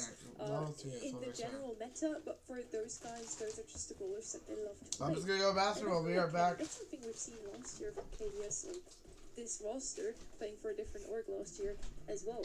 We see them pick those Jeans, Pipers, just brawlers that they are generally good at. Yeah, I think just not overdoing it in the aggression. I mean, Penny, I think, is a little bit of a niche pick there on that map in particular, but a great way to kind of throw back to some of these older brawlers, because Penny used to be a factor on a mode like this, but in the day of buffies, I feel like it's easy to be forgotten. To Stamina's detriment, though, you talked about it. I mean, in the stats, Penny shouldn't have been a surprise to them. They were fully equipped to deal with it, and the fact that they couldn't get the job done still, I think, is one, credit to KDS, it's a great strategy, but 2, makes me a little nervous on Stamina's end, because the fact that they were so telegraphed, that they just went with what they've basically done in every practice, a little concerning to me. Yeah, it's true, but I have to say that the Penny has also really hard matchup there against the Berry, and he managed to do really good, so I can expect a really good series from Pachi. Rico's double bends, Mina, RT, both bowlers we've seen quite often on Knockout are both going to be picked up immediately. For me, Gus could show up here once more, especially now backing up Ollie would definitely be an option. We saw Ollie also paired with Byron, so we'll see what KDS is going to pick as that last pick. Also might want to react to whatever Stamina picks up next. Yeah, probably Stamina is going to go for a long range. I would say Angelo probably, or Byron, to also help a bit on that Mina. And then they will go, I would say, maybe the Brock opening for the Oli can be really good. Something that control a bit the map, but for sure the sniper is gonna come. With Charlie out of the way, is there any potential Cord comes in as anti-tank here? Because you talked about wall break being one solution. Would that be another direction that's possible here? Yeah, I mean for sure, but I don't know if you can really hold the with a Cordelius or whatever. We have the Spike is banned right now. I haven't even seen the start of this draft. Yeah, and they went not for anti-tank. I think Gray could still be an option. Good picks from Hatchie and Bobby. What could Sans pick though? Or anything that could go well against this meatball, because on the other side we don't really have anything to actually use that meatball's mentioned gadgets to the full potential. But we're gonna see what they actually will pick. Gray. I have it too, Pedro. that was a really good guess. I was expecting more something like a gas, like something a sniper that they can hold the meeple especially, right? Because we have the RT already, and they have double aggro, but double sniper, sorry. But the Grey can really break a bit the map, and can help, that TP could help the Oli to go aggro. KDS with a 1-0 lead. Both of these squads, old guard of North America, STMN a shocker at the World Finals, and are now trying to return home. Prove that they've still got it. They weren't the best in North America last year, though. That was a storyline for them. They definitely squeezed by. They got very lucky to make it to a guaranteed World Final spot, but they certainly proved their worth when they got there. Yeah, Definitely. I mean, they are not playing any of Last year was a very right, interesting year for STMN. It's a fight of playstyles, and yeah, we can see in the right a fight of skill that Sans won in this case, and yeah, they need to. I don't know what's the best matchup for each other. It's gonna be a bit crazy that Stamina got the mid right now. They're trying to push them. That was a really good control from Oli, and that gets the kill. They still have the pressure though. Yeah, this is tough now that a Meeple Slipper's been dropped as Bobby with low HP. Oh, Okay, so this could be STMN. KDS This could be Stamina's. But STMN are able to clean up, and now they Is Sans able to solo them? For Sans. Yeah, these days, once again, it's all about the pressure. You can get to the minute, you can do a lot of damage. Even if you die and your teammate follow, also needs a lot of team play, right? You can still get the 2 kills. Yeah, I was about to say the KDS comms were unbelievable there to get the hypnosis to follow through, but STMN had enough damage there banked that Payne made a heads-up play, was able to run it down, use that Meeple super, and it will give them a round. Fortunately for KDS, though, full house. You got supers for everybody. Patchy can go walking hook into TP. That's something I'm looking out for onto that Meeple in particular. Yeah, but Meeple is not playing the box, he's playing probably stun, so it's dangerous to jump on him. Also, he has that the stun that the brain thing is that he needs the stun for two different brawlers, right? You need to stun the Grey on TP and you need to stun the Ali Super. So, oh, that was a good playthrough. Nice tap, but this time Mino will escape. Heels coming out Alright, from it's Byron. low-key good. Clustered amount of KDS have a sides. comeback It's a here. good opportunity to use that Meeple super, because otherwise they weren't going to be able to shoot around these walls. This would be KDS buying time with the clock, the fog starting to close in, so now at least Stamina are backed up against their spawn side. Yeah, I don't know how Pachi has already full setup, has already the hypercharge and the super, and probably he has the hook already back. And Ooh! the Byron as Good well. for Patchy. Oh, and now another one as well. Gets the walking. Oh, okay, super for Mina. Low HP. Because why not? Just trying to charge up some utility successfully does. Now Okay, it's good really round. dangerous. One tap Oh. away, just a Oh. sliver of HP. Bobby just needs to make one tag. Sands will be there for extra protection. And just gonna hug onto this wall. The green fog. Okay, good round from KDS. Yeah, I mean, have been really close both games. Anyone can bring this home. I think it's a bit easier for KDS, right? Is Sanchez make a mark on someone. Pachi just needs to TP in and get the kill, or probably on any of them. Maybe not the Mina with the shield, but now Estiman is gonna beat more aggro. Just off the mark there from Patchy. This time he is going to be missing as Payne marches down this left hand in. Bobby with the super available. The hypnosis, the biggest factor is. Oh, what a hyper! Cleans up, grabs a kill. Now, Oh! oh! Bobby just goes in. Oh! Oh! Oh! Whoa! That was insane! Game there. What execution? Yeah, that was I can see a lot of team play from Stamina, right? You can see how everyone follow up the calls, how everyone push at the same time, and that was game changer this time. Great stuff as Stamina needed a bounce back. KDS taking that first set, now looking for an equalizer or the red in. We'll see how this plays out in the early game. It's been Meeple or Tacos clinging to this left-hand side wall. Now they're double engaging. Bobby and Patchy. Look at the Kane going through. Payne getting the heals. Juan Carlos doing a great job of playing this hybrid role of support with the heals, but also tapping. Yeah, we can see that KD has two really gadgets, right? The hook and the counter from Bobby and Pachi are really strong, and once they use it or miss it, is when Stamina pulls them hard, right? So they need to be careful to don't miss. Yeah, if they hit, it's probably a kill. And yeah, I mean, it is what it is, the control, right? You control, you bring it to home, then you just need that teammate to help you up it, and then it's an easy kill. A little extra salt to the wound. Payne burned a super, didn't grab a kill out of it, and KDS in the meantime have all the utility charged up. It's something that Stamina have done good up until this moment. They just haven't quite been able to play around both the walking cane plus gadget coming out of Ollie as well. This time it's going to be a KDS. Okay, good first round for KDS. For them, 1 round in the bank. Yeah, once again, Pachi, start of second round, he has everything already. I don't know what is he doing to feed too much, but Mina should not be the one feeding because, I don't know, like, it's too much. He's just doing really good. He's all over the place, hitting everyone and getting feed, and it's really good for his team. Tacos as a hurricane charged up, Apache going for a walking cane, just a little outside of stretching distances. Now Tacos banding down this left-hand side. Payne going to be the control brawler in the mid, and Juan Carlos there with a super. Can dump heals at a moment's notice. Waiting for that purple button pop from Patchy. Sands spacing the floor alongside his teammates. They have to keep an eye on Bobby, though. I imagine a hurricane's coming out here. That's exactly what happens. No heals available for him, though. Instead, it's Payne charging up. Good hyper for Patchy. Whoa! Sands with a tap as well. Oh, it's a 1v1 Sands versus Mina with the Tacos. hurricane, Please, but Sands, charging up. Who please. should be favored in this situation? If it came to really late, Sans maybe have the favor. He has also a TP close that's going to give him a bit of shield. Also, the shield of Mina is not going to defend anything from the super of Sans, right? Now a windmill going down, just out of caution. Now a kick into the air. Sands doing his best, but an immediate shutdown. That looked like a hypercharge, right? Wow. Like they cashed in there just to ensure they got the round. Yeah, he didn't want to miss this opportunity, right? Especially if he lose the round, they lose this game, and he wanted to secure it for sure. Yeah. Sands all alone on this right-hand side. Bobby staying closer to his teammates here.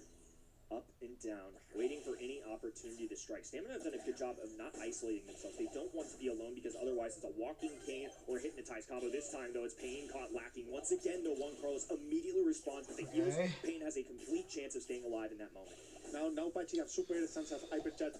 It's really easy for KDS to get a kill. He just need to get the mark. Pachi close enough to TP and it's a kill, right? Oh, but this hypercharge. What is a so hyper. frustrating to deal with it. Hopefully is a trade though. Hypercharge for Bobby as well. He's gonna get no value out of it. And on top of that, he's pre-popped the gadget. In the meantime, Stamina also exhausts one of their valuable resources. They can no longer walk the Okay, road. okay. The mechanics push. Oh! Oh, it's a trade. Oh! She will ultimately fall STM in with a nasty steal. What a set, bro! Covered by What Capital, a set! showing his teammate on danger, and he wasted everything literally to defend him. He got the kill. That was and he crazy. gave up and was a set for Stamina. Chaotic agents, to say the least there, and Stamina, of course, thriving in that. That was one thing you observed about how they play the game. It feels like we've got two very contrasting play styles, and it's really cool to watch unfold. And now that we've got finally what feels like an even match on our hands for the days, I'm really excited to see how this progresses. Yeah, I mean, we're tired of the 3-0, right? So, yeah, having this is... That was a crazy set from STM. Yeah, we can say. From Stamina. Why do I keep saying STM and Stamina? We can possibly see. And I feel like this one is even closer than what we just seen from Tribe Gaming versus Team Electros. So as you said rightfully, Kenny, we finally got a game on our hands. And what a game it was. Also in this set, we see some highlights once more. Well, we had some great plays here with the Ollie Tacos. Really good on that Mina. The two aggressive brawlers stuck out the most to me. This match is finally warranted of the snack we've been looking for. Popcorn, of course, our choice on the desk. But on the other end, still some good stacks, and you can see it here. Really even. I mean, Bobby and Payne each with 1, 4 for Patchy. Really the only separator was those last couple of rounds where Tacos just pushes them over the edge. In a game mode like this, I felt like it was really interesting to see that Meeple pick, because it's something in the East Asian influence that I kind of conditioned my brain to see, is sometimes they go in there with a Cordelius on some crazy pulls. We saw that last weekend. North America do not stray from the normal course of action, though. I actually think that Meeple Rage Quit, the gadget that stuns you, was a really good idea. Yeah, I mean, we can... It's really good to see how these teams play really good together, right? You can see the synergy, you can see how everyone follow up. I could see that especially on Stamina, and I'm really impressed for Patchy skill. He's showing a really good level, individual, really good micro, and he's trying to hold that team on his back, I think, and I don't know if it's going to be enough. We're heading over to Pinhole Punt now, and that where it's all about mid control, so you want to have some bowlers with some decent area coverage. With Crow out of the way, I think Otis is the next best choice here. Might even be better, honestly. Otis is just super good into any tank, so definitely a solid third pick. Really covers the area and gives you that mid control. Pinhole Punt, yeah, is that map. If you have mid control, you basically already won. Yeah, I mean, probably we're going to see that spike from KDS, maybe in Amina, something that help you to get the mid, right? Also, the Otis on Stamina hand is already good, so they will need to find this Poco is done, Crow is done. Alright, Mina Yeah, first pick for KDS. And first pick for Stamina is Otis. That's interesting. You have dash and they put the shield, but you need something to come next on your back to keep the control. Based on the bans that went down too, we're running out of the standard aggressive options, because Mortis and Kenji are certainly two of them. Mina would be the third. The other one I'm looking out for is the pesky Alligator. Not sure it's going to come in here necessarily for KDS, but especially with Otis out of the way, it does allow STMN a little more access to that. Still plenty of anti-tank options though, so I think this is going to be a lot of contrasting ideas from both sides. That's a very control-oriented composition if I've ever seen one, in contrast to something like a Mina that definitely wants to be up in your face. Meg is something we only ever see on Pinhole Punt at the moment, I feel. Very good also at keeping that area control, and as you said, Pedro, Mina can get you the area, but Meg can actually hold onto it. Maybe they're going to follow up with something to support her even more. The longer Meg can actually stay in her mecha, the better, so following up with something like a Baron and Gus would help her a ton. Now on the right hand side, we already have the Otis, Pierce still left open here, Shelly, but of course something completely different. Mo. Also, I like the pick for Meg for Sam, but since I don't know how I feel about it. Yeah, it's really flex, and also it's already a goal condition. It's really important in this meta that there is out of hyper out of abilities that it's kind of easy to defend the goal. You need to have those tools to get the kills, get the pressure to make those goals for possible. Part of composition building in Brawl Ball especially, you need those goal scorers, and I think having Mo as a little flex option there is nice. Buster, one that I definitely didn't expect. Any intuition here, any gut reaction to that? I mean, I'm really loving it because, yeah, we can see completely different approach to the same map. We see this Stamina full aggro, and we are gonna see so really good synergy, right? Once Mo has the super, Buster is gonna come behind. If Otis is able to mute someone long range, Mo is gonna jump. And in the other side, we have KDS, full traditional. We have this main Spike. Mina obviously is a new brawler, but it's Bro, kind of playstyle where you make just a space for others just to hold them up. And once again, that's something we see so often from this roster. They stick with the good old proven brawlers, Spike and Mech here. And then maybe in the past it was Mortis. He's banned out though, so now they're going to go with Mina. Another one of those brawlers that can go in aggressively, easily, and can get out of danger. So even though they don't have any heals on their comp, it's actually well-rounded. Yeah, I mean, sure. Let's see who is able to win this playstyle matchup. But I'm gonna go with Stamina. I think they have much more tools, they have more chances to go, die, and maybe if they just need two of them to work, right? Buster, a really unique option here, but one at a professional level. It was always to some degree, it feels like a round. I just didn't expect to see him on something like a Brawl Ball. Bobby going to be pioneering this mega pick. Sans, the aggressive brawler on the left-hand side. Tacos gets a takedown. Now with the reflective shield, will back those boots off. Sans just going to have to retreat. Yeah, obviously, KD is going to have much more tools to keep the mid, but this is not about Hudson, right? It's not about controlling the mid, it's about making goals. Stamina is going to defend really good, so they just need one chance to go aggro to get the goal and then suffer the rest of the game. They sent Tacos straight at Sans. It was a great decision. It's now Payne can toss this ball over, and he's going to follow it as well. Grabs it, but dishes it out immediately. A little bit of stumbling there as now Sans is able to grab it completely. They moved it over to the left-hand side. Instead of Stamina with mid-control and the ball in their possession, it's just immediately gone to the blue side. Yeah, I mean, Stamina is going to lose the control at some point. They are holding it for so long, actually, but at some point they will lose it, and they are going to suffer the whole game. Stamina is a suffer composition until they have the moment to go out. Good for Bobby. Good for Bobby. I just wanted to ensure that that goal went in, but it looked like a hypercharged super going out. That's a lot of utility wasted. Yeah, I mean, this is a moment where you don't want to be, right? Katie, something went for the goal. I think he could have even shoot and dash and went for the goal that he wanted to. Again, passive draft, passive comp, you don't want to get risk. And it's a really good decision, I think. Yeah, it was a borderline call. I think 800 HP would have been one tap to any of those brawlers. The pull going on to Pappy, he barely stays alive. This is big for KDS. We're going to dash forward. Payne has to exhaust the super just to stay up, while Carlos, playing goalkeeper, will dump this ball off to Tacos, and now a cutoff on that left-hand side. Somehow, Otis staying alive. Payne dishing out damage on the bottom right hand, and Stamina have climbed their way out of spawn. Yeah, Payne is making a lot of time there. I know it's going to be enough. But Bobby with the hypercharge, he used the mecha, no, but Taco is alone. Taco will either to retreat or either die. Once again, a team wiping. KDS with ball in hand will just pocket it. Patchy going to ensure that not a single member of that red roster touch it. He's taking a full victory lap down to the bottom left-hand side, while the other two deal with the middle brawlers. Payne without a super, can't stretch the map. Wow. KDS, once they had that 1-0 lead, it was all about the kills. They just never really wanted to give Stamina a chance at marching to the net. Yeah, I mean, KDS know what he needs to do. They got lucky, not lucky, but they did really good scoring that early goal that maybe was not expected. And once you can score the goal with this comp, you need to hold.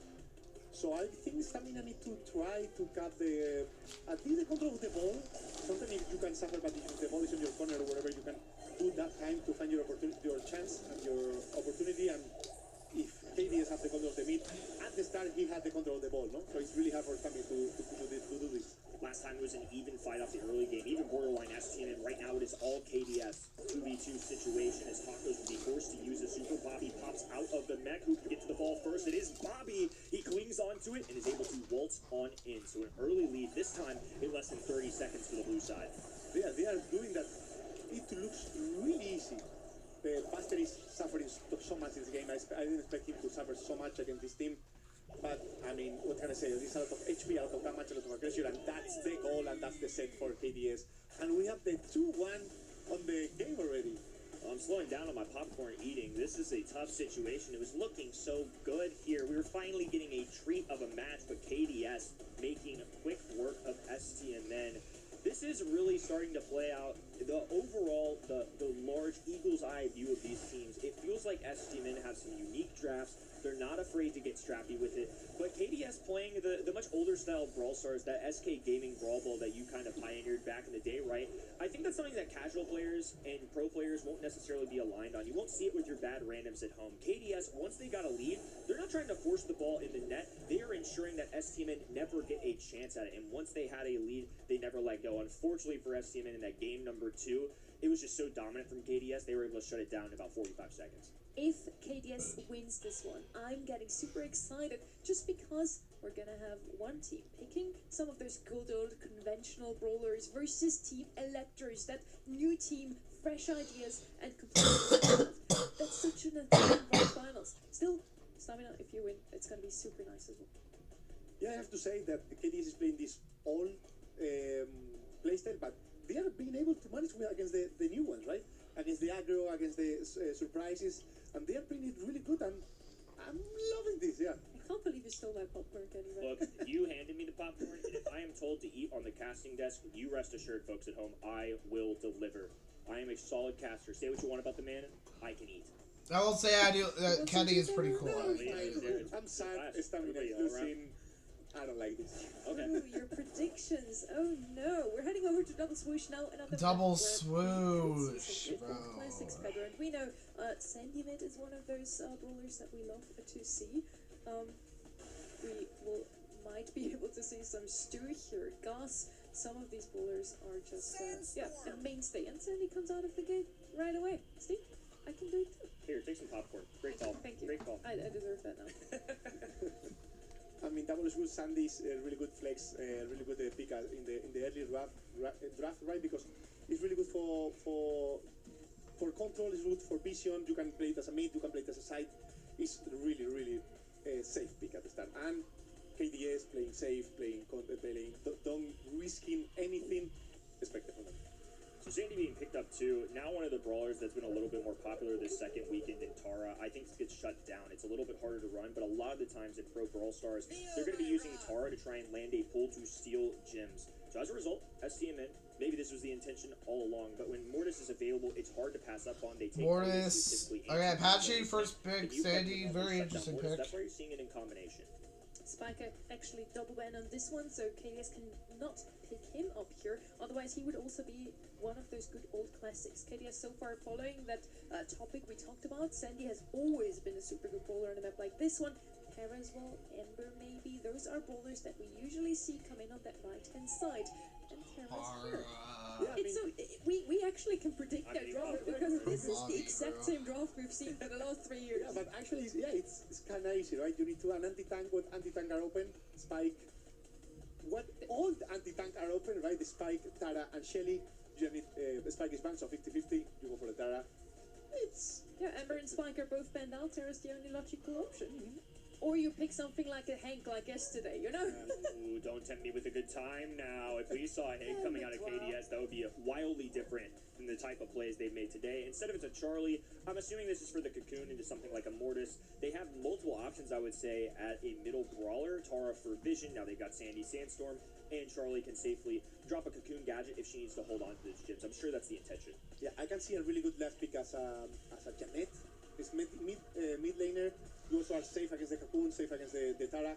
Or if you want to put the Otis mid, maybe you can have a number on the lane. Janet would be one of those brawlers we also are used to seeing in a map like this one, but we're looking at stamina, so they're not going to follow that good old draft that we are talking about, Pedro. They're going to show us something new. Pokemid, I guess it's not that inventive, but still something that we haven't seen in a while. Poco is going to help out that Mortis with his screeching solo star power. He also dishes out some damage. And honestly, on the other side, we don't have too much HP, so Poker should do just fine. I think I'm really interested to see how this match goes. Sandy, so that could come in handy. Yeah, at this point, Stamina can play anyone mid, right? You can put the Otis and Poco pushing on the lane. We have seen that, right? That is God, possible. my nose. And if the game comes to chaotic, we can have that Mortis mid round. Have to do it. KDS with a 2-1 lead, just one set away from going into a grand finals. Last year, Bobby and Sand ended the season with a bang. Won the monthly finals. The only team other than Elevate and Tribe Gaming at the time to do so. Taco's diving forward. Bobby shuts it down. Patchy now on the right-hand side. I want KDS, bro. Actually playing Juan Carlos, I would say this is his most iconic brawler on the lane option. Like you said, there are multiple options for who they could have gone in. It looks like it's going to be Paint for now. Yeah, I mean, Stamina tried to go double lane at the start to surprise a bit. Was not bad because you grant your lane, but in the other hand, you have Bobby full pressure on the mid, grabbing all the gems. So now you need to do a bit of combat. So super going down for Patchy. Will suck up Tacos and get the elimination. Lots of hypercharges for KDS. They're going to be playing around this Tara one especially. Thankfully for them, they have a lead. They'll just go ahead and exhaust it here. Could be potentially stealing all the gems. They go down. Tacos has to grab these and goes in, dives out immediately. I think New didn't have a chance at that. Bobby now going to cocoon an enemy as well. This is complete control for KDS. Yeah, I mean, Stamina have a lot of HP on his team. KDS just need to shoot something just auto-aim a bit even, and you will have Super and Apex so soon, right? So often. And now we are going Sans with the Uzi Sans with the first Hyper. Okay. Okay, it's getting a little bit more intense. Okay. Okay. Mortis goes down, another cocoon out for Bobby. So 10 gems in his pocket. Sans can play full on bodyguard now, and Pain is going to be erased from the map. At least back down for now. 28 HP. He's clinging on to any hope. A fat splatter doing his best. Paco's just trying to find where Bobby is, but once again is pulled back by the Tara Super. The team play out of KDS have pushed them to a match point. Yeah, I mean, they're playing really good, really together. Okay, that could have been a lot closer, I feel. I mean, they just pinch, they feed a lot. If they don't get the kill, they make the enemy to retreat minimum. So they get time, they get supers, they get hypers, and they just use it really good to keep the lead. Never really has to mind that one. KDS never wavering for of those gyms. This time it's Pain, the first one to strike. Bobby will match by grabbing the one on his spawn side. Tacos right-hand side, trying to rely on this grasp. But the spawners are such a good tool to scout them out, and on top of that, Tara just naturally has so much vision with her regular shot. Yeah, Tara has really good matchups against the Mortis. I think they should swap as soon as possible. Maybe they could even put the Poco on the Tara. They can even put the Mortis in the mid grabber. For sure, they should do that, because if not, it's gonna have a really bad matchup every lane. Sans now able to put to sleep, and Lul's goodbye to Tacos. Still a gym count for KDS, but more importantly, they have completely shifted up to this two-pronged indestructible. KDS are deep in enemy territories. STMN trying to expand. Now Sans dangerously close to dying. One Carlos there to strike. It looks like Patchy trying to cycle out those bats from Tacos does, and now is healing off the Tara. I missed Super from KDS Bobby. is putting on a clinic here this Not time. the end of the world. Ooh, what a hypercharge from one. Something really different. Okay, okay. Here, so they can really get the. It's tied right now. Back, so they don't. They are not. They need to get paid in tacos, bro. Feels like the first signs of cracks. Oh, though. oh, Patchy is the super oh, to get okay. killed, couldn't steal those gems and cost himself his life on the other end as well. Now Sans to make up for this has to drop a hypercharged Sandstorm just to make sure they can stay afloat. Juan Carlos popping a gadget, questionable decision to dive in, but at least it burns the clock a little bit more. It's allowed Mortis to respawn. Pain can comfortably sit on this right hand side, but KDS know exactly where they are. Yeah, I mean, Tacos when aggro tried to make a bit of time. He games to the team right, making some pressure, but now Bobby have the hyper. Oh my god, Tacos did insane. He got Kakuna. What? That was overkill and a complete whip at that as well. Tacos with a pop-off play. It's him and Pain. Uru KDS It's have to starting keep to their get eyes dark on. Up for the middle me. of the map they go. Sans relying It's on 5:10 for invisibility here. me. Walls protecting them. Now Creature of the Night will stay afloat, and it was beautiful. Amazing play. Tacos with one of the top Wow. probably this month. Yeah, that was What a game. I'm asking myself now, was that a one-time thing, or they are able to repeat it again? Because on the paper, they don't seem like they can win this map too much. But yeah, if they do this kind of thing, they may are able to. It's amazing what good gameplay can do. Despite how a draft looks, despite how things go down on paper, that is not how Brawl. But a magic trying to keep STMN alive. But right now, all of a sudden, it's looking like a little juice in the veins. STMN have taken 3 gyms. KDS are nowhere to be found. They can't even enter the grass on their side. It's a completely different game, right? The Stamina decide to go much aggro, don't double stack, just tackle dance a bit, Pain can get some games, and they get much better early game. Wow, just confidence surging through this team. I mean, KDS have not been able to move a muscle. They're going to be dropping a gadget just to get a little visibility. Pain immediately meets them with a fat splatter. Taco's right-hand side this time can't be a star playmaker, and KDS have to take advantage. They have a Sandstorm down, a cocooned enemy brawler. Juan Carlos keeps himself alive, gets a frag on top of that as well. Forget being a support brawler, he's getting kills. Yeah, I think they just decide to go do a completely different strat, right? Maybe they were too afraid to feed, but they were feeding anyway. So it was, and probably they decided, okay, we are feeding, at least we're getting the kill back. Tacos, a man to watch, does have the bats available, cycles next with multiple brawlers, now dives in. Oh, can't protect himself as well. Oh. That cough sounds like a smoker's cough. Bro. Nick, I have been sick. I had the flu, and then I had a cough ever since. So, yeah. That was crazy. We're going to 5. Yeah, that was crazy. The Pepe, they should not have won this game, but this was all about the skill deep, right?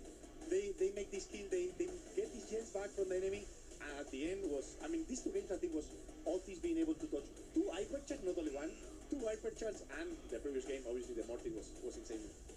We're going to set 5. We're going to set 5. Bro, I just want this to be honest, I just want to watch it. I want to watch it, but making it a super close game.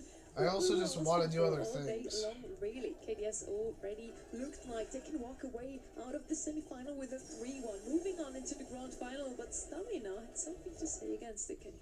Really impressive stuff. And I think my biggest takeaway is what you said. This really felt like the mechanical side shining, not necessarily the draft strategy. Look at that play out of Tacos. Unbelievable. A little overkill, though, at the beginning. I think there is a little bit maybe of a miscomm because they dropped a Charlie Cocoon and a super from Tara. If one of those two don't go down, that interaction probably completely changes. Yeah, I would do actually the opposite. You just wait a bit, talk with your teammates. Remember, you have teammates, you need to talk. Just go. Do you coach? Are you a coach, by the way? Tara pulls, and then everything is broken, so the Chadley is closer, easy to hit the cocoon. Just hit first the easy skill shot, then hit the hardest later. Tacos did a really good job on that. Mortis got the most kills, good DPS stats, but in the end, as you just said, it all comes down to team play. Communication was really, really good on their end. Even though Tacos might have had the most kills, he was actually not the one that I was looking at the most from that roster. Who was it for you? Because for me, I just feel like that pop-off play was unbelievable. I mean, no disrespect to the other guys, but Tacos was kind of the man there. I mean, yes, that pop-off play was really important. Poco almost never went down there. Sure. That's super important when you are the temp carrier. Yeah, I was gonna note that down, that the Poco seems like he was the hero in the shadow, right? I'm coming around. We're convincing him. So he was pretty much doing a lot of pressure on the sides. Also, we saw how he was keeping the enemies alive, teammates alive. He was also finishing allies kills with the super from the other side of the map. I think all of them played really good, but my MVP this set was for Poco. Okay, I'm convinced. All of them are the MVPs because they took the set in the end. Let's just put it that way. We're now heading into set 5. Oh, that I get to say that today is so beautiful, honestly. We're on Shooting Star yet again. And if we go by what KDS has shown us so far, they're going to pick up Tignani Piper, Yeah, right? I miss those days so much. Tignani Piper, and then just they try to mirror you and you with Pam. Yes. Insane. It was those two comps on every single monthly final. Yeah, I mean, I don't know, what can we say? We can expect, Pierce, you need a sniper. Pierce is It's a kinda better new. Piper. Yeah, you need to Pierce, have a bit, good yeah. first pick. But even the bans, Bell, Byron, still like all bans, right? I mean, it's gonna be interesting. Two immediately escape. It's Pierce and RT is the other one I'm looking out for. It's shown up in Shooting Star in North America at least a little bit, and in our other weekends as well. I don't know if these two teams piloted a lot. I imagine it's because it's banned a ton. It's something that pro players have certainly prioritized. Angelo, another one that I feel like is a must-remove on this map. So this 2-3 turn, an important one for STMN. They have to find a way to match Pierce. It is a great brawler. It has counters. I think this is a good start to this, but I wonder if they go for something that hard counters this Pierce on top of that. RT is a safe and solid pick here, and then it could be a direct answer to that Pierce. I have no idea. Yeah, I mean, but still, you don't really. It's fall back chemicals. Right? I know. You need a bit more. Even Can I get a Brawl pass? Another more pure sniper like a gas. I don't give away Brawl passes, If you go the gas, then but Dom, you can but can be a good join start, the right? Vertical Gaming Discord server, which they give away Brawl passes every single month. Also, Nick, I am this close to timing you out. Address the Pierce on the other side at all. You mentioned those aggressive picks. Usually what we see here is like Kazemina or Mortis. I do see them on my screen, but not in the pick phase, Pedro. But is this shooting stars? Yeah, it must be, but look No, at it that is. spike. Yeah, I think maybe as a mid it can work, but maybe you can put a Penny against, you can put a Carl. Like, it has so many counters, and spike. Nope. Obviously it's One really more good. comment about my Oh, about my cough or about my not something I suspected. I mean, weight, that's and been you good are in getting timed out. previous metas, but hasn't shown up much at all this weekend. Just like completely opposite to Goss or Byron that has shown up quite often. We did not see Jaeyoung this often. You're right with that, Kenny. Goss could still come out here. 8-bit is going to be the brawler of choice. Also an old classic, but not something we saw in Shooting Star in quite some time. For a good reason. Yeah, I mean, they don't have a match. Nope, I actually lost weight a little bit a couple weeks ago, so yeah. But it's a weird combination that we don't see too much. I'm getting damn close to timing you out. One more chat about any of that, and yeah, you're getting timed out. I mean, the life plant maybe was the thought into something like a Pierce, but to match that, they just bring in a ton of health points. And now a Sprout, I believe Reddy called him an F-tier brawler earlier, but this was one of those specific situations where I think it's just crazy enough that it might work. Let's give him D. Okay, that's nice of you. That's fine. Thanks. Take usually over Sprouts. No, that was mainly due to the fact that I was sick and I was not eating, but I do plan to start working out more. Yeah, but So now yeah. that means that the spike is even Honestly, very interesting draft here. Very interesting draft. Surely gonna still play mid. I would like to lock in more on you can tell the dear viewers that we are monthly confused by this finals. draft, So let's just head I straight don't into want to the have to next time you out, episode. Nick. I don't like timing Keepers people out. confused. I'm allowed to be confused. So are you folks at home. The extra speed to go for Blue Star. So Jaeyoung already off to the races, making sure they grab that one. Carlos now establishing control in the mid. So KDS going for an immediate defensive approach. They're going to be. I don't care if I get it back. I mean, from 8-bit, if he can get a turret on the ground, the most being on amount the of pounds defensive I've side gained doesn't is pay like you. 200. Yeah, right. So yeah.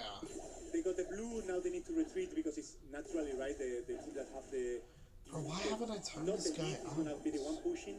I don't know how hard can the spike push on a Pierce. Spike, sorry.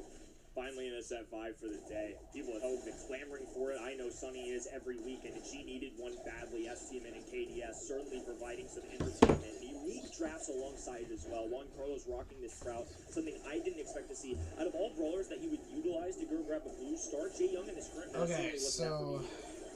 Yeah, it's true that that KDS is up. Okay, he got the kill, but he was suffering a bit because he didn't have a wall breaker to break the rights, so the Sprout can have a really good push. And Spike is coming to what areas need to bring Spike, and this should be an easy pick for KDS. They do grab it. As Coach Pedro demanded, now a little Sprout wall going up, castle being built, Bobby having to work alongside it, Patchy cycling in heals, a lot of supers going down, miss one of those shots, so it will be a takedown for STMN. The largest bounty they could possibly ask for. Patchy has the blue, he's a support brawler, he doesn't have the easiest way to defend himself against something like a Sprout. They need to find a way to work him towards that lane. Yeah, I mean, we see Patchy following the Sprout over and over everywhere. Sans is going to suffer a bit everywhere he is because in this position where you are in the back, you are going to suffer a bit. If you manage to have a turret on the left, maybe don't, but with a turret, it's going to be a tough last 10 seconds. All defense for KDS. 8 stars on their noggins, but Pain, low HP, can't push forward. Now Patchy looking for a cutoff. 310 HP is all that's keeping Juan Carlos alive. Makes one tap, needs a second though. It's a trade, but 4 stars is enough of a separation. KDS sitting a little more comfortably now that they're on match point. Yeah, I mean, we are going to see the same game once again, right? They are going to get the blue, come a bit back. Then it's all about how the Jaeyoung can hold the Sprout because the Sprout has a really good matchup. The Jaeyoung with the pick and dodge a bit, if you get range enough with the gadget, probably he's going to get the kill. You need to be careful, but Juan Carlos is the one that will make the difference here on first time. Once again, Patchy will hustle up the middle of the map, grab that blue star, and KDS right back on the defense, retreating early. Bobby in the long range, looking for the interaction with Spike. That life plant, great in the single shot brawlers, but Pierce is going to shred through that quickly. Oh, and now Pain taking a lot of damage, slowed down. The super in comes as well. Bobby just making light work of that left-hand lane. Yeah, that the Spike is going to suffer the whole game. Bobby now have if Spike get the wall that he's putting now he got the wall, now he can put a bit more of pressure. But as soon as Patrick get one slow, it's going to be another thing. I can see the disappointment on your face. You are definitely a coach at heart, but now STMN have a chance. Finally in positioning on this left-hand side. Bobby can't shoot around walls. They're trying to pin him on that side. Juan Carlos has a super available, trying to cut off all the enemies. Bobby will have to dash for the right-hand side. A little extra speed from Patchy. A nice juke as well. Super going down for Spike. A heal being out as well. How is Patchy surviving this? Oh, 50 HP. Surely Juan Carlos just goes for it. Finally falls. STMN with the first lead of the set. Yeah, they got the lead. Now they are going to be the one coming back a bit. I don't. Maybe the strat was about getting the lead and doing anything different. I don't know. Let's see. Maybe in the walls in the top, Spike can do a really good job. But they are not even retreating too much, no? They don't want to be on the corner. They don't want the KDS to have too much space. So they are for now holding the lead. Juan Carlos completely shuts Sands down on the right-hand side. His tacos will be waiting for him. Now Sands can slowly trickle his way up the middle of the map. Juan Carlos with 3 stars in the head. Certainly somebody that KDS have to grab. Yeah, I have a good news for the stamina. Spike can still die once. Now twice. Plenty of cushion left. Okay, this is close for stamina. Ahead as Bobby has to find a way to maneuver around this hypercharge for tacos just for extra insurance. We got what we were asking for all weekend long. Give us a set 5 in North America. This one going at the maximum distance. STMN doubted by many. KDS finally, Bobby has the start to the year he's looking for. But he could have called it slightly early. Sure, round 1's nice. Quarterfinals is great, but if you have aspirations for a Brawl Cup, for a Grand Finals, to be the first of the year to take a dub, you have to get the job done here. Yeah, and it's not only about team play this time. I think you all need to pop off skill. Bobby needs to tap that spike. Juan Carlos needs to touch and put the pressure once again really good. They all rely on the teammates, and I don't know if they're going to be able to get the kills again. Shaky situation, but Juan Carlos in pain. Working this left-hand side. Patchy once again just hugging this little wall. Nicholas, do you have a life? Or do you just, or is your life just consisting of being rude to different streamers? Low-key, I think you need to get a life if this is all you do. It's kind of sad that this is what you decide to do. So, yeah, it's sad knowing that's all you do, so, yeah. Maybe Juan Carlos can get the kill, and he's in a risky position, but... Oh, that is devastating. You called it. Should have been a kill. Alright, good start from he escapes what should have been a still trap. Now KDS. Speed for his teammates. They're expanding. Certainly a little more confident than they were about 10 seconds ago. Yeah, it's true that still the objective for stamina is Patchy, right? He still have 2 on the blue, so he's still enough to get the win. So the objective of stamina didn't change even that kill was made. The same goal. Patchy with the blue star. It has to be stamina's main priority. Gotta feel bad though. They could be the ones sitting on defense, a little more comfortable, and now they just have to fully press on offense. Yeah, Juan Carlos, I don't know if he should play on the mid. Maybe he needs to push on the lanes, and he needs to make the move right now. STMN dropping a hypercharge. Bobby cut off on the left-hand side. Oh, he can't move a muscle. The heel's coming out for Patchy. Down he goes. Okay. Oh, nasty work out of Juan Carlos. Sands tries to TP. How on earth did Patchy survive? Nonetheless. What? So close to a perfect STMN, X-Stamina! Oh my god! Shocking North America once again. A poetic Grand Finals ahead of us. Wow. Versus New Blood. I have so many questions. How did that spike work? First question was not the win was not because of him, but how did it work? How did Patchy hold alive? Alright, if this guy comes back on one more account, I'm just gonna stop streaming because none of my mods are here, so there's no point in having to keep banning someone. KDS kept rotating Pierce onto Spike, and it was painful to watch. Wow. Just wow. I mean, there were so many little interactions. Like, Patchy today has been an unbelievable player, especially playing some unorthodox ones alongside that. How many times did we call out Patchy should have died? Look at this right here. 50 HP. Juan Carlos, of course, has him dead to rights. That's a moment where it didn't go well. But how many times did we see him in that little corner towards the end game there? It was so close. Literally, one play cost them all. But this sprout wall was what came in clutch. Nearly nasty work out of Sands to TP there. It couldn't quite grab a kill. Well, 1,000 HP, how would you be able to help? That's gotta hurt so bad. You don't know me. I don't know you. Plus, you know, I remember you. To get the kill, but he don't get the kill and he died. Yeah, makes sense. Don't call me Clyde, call me Phoenix, because that is my name. More often than not survived. I already saw him dead, and he somehow had a super available at the right time. Also held on to it at times, waiting for the automatic healing to kick in, and then used it in the nick of time to still survive a good Sprout shot. All in all, Sprout Like, how many accounts do you have? Because if you're just gonna keep coming back, I'm just gonna end the stream, because you're distracting me from the monthly finals. I don't know if it was insane or maybe it was a problem of the enemies, because at the level you should be able to dodge the curveball a bit. You should be able to tap the spike a bit. I need to watch that again. I think he has the most kills because those curveball shots actually hate some of those opponents in the end. We want to have a look at our predictions. And Pedro, I mean, it was close in the end. I wouldn't, put too much on your card there, but you actually were the only one correct with this one. Yeah, I expected to them to have this. Nicholas, do you know me in real life or something? Because you're being very creepy. And I might have to report you. Because this is not good. Out of you. If you show us up on your first weekend in predictions, just kudos to you. You can have the popcorn bowl. I don't think I deserve this right now. Then how do you know my real name? So you're also the only one who went with report you in YouTube, so you can't come back to any of these, to literally any of my streams on any account. This new fresh roster of Team Electros have what it takes, and you seem to think so too, Kenny. Yeah, I was rather confident with him. I think on event.brawlstars.com, I just had to pick them. It just felt right. Well, you're kind of along the lines of what I said. You keep coming back, and I remember you. You weren't slick, bud. You were not slick. I think this is a team that possibly could prove me right. Yeah, I think these predictions are going wild. I was the last one, the only one picking stamina for finals, and yeah, I think I trust. I respect it. Let's have one more look also at our bracket of NA. This is the season opener still. We're in February. And Team Electros made it through to the grand finals. We predicted it to happen, but I'm sure that most people that just tuned in here fresh without any knowledge did not think that Team Electros would make it all the way. Same goes for Stamina, Pedro. Yeah, I mean, it's a surprise on the final.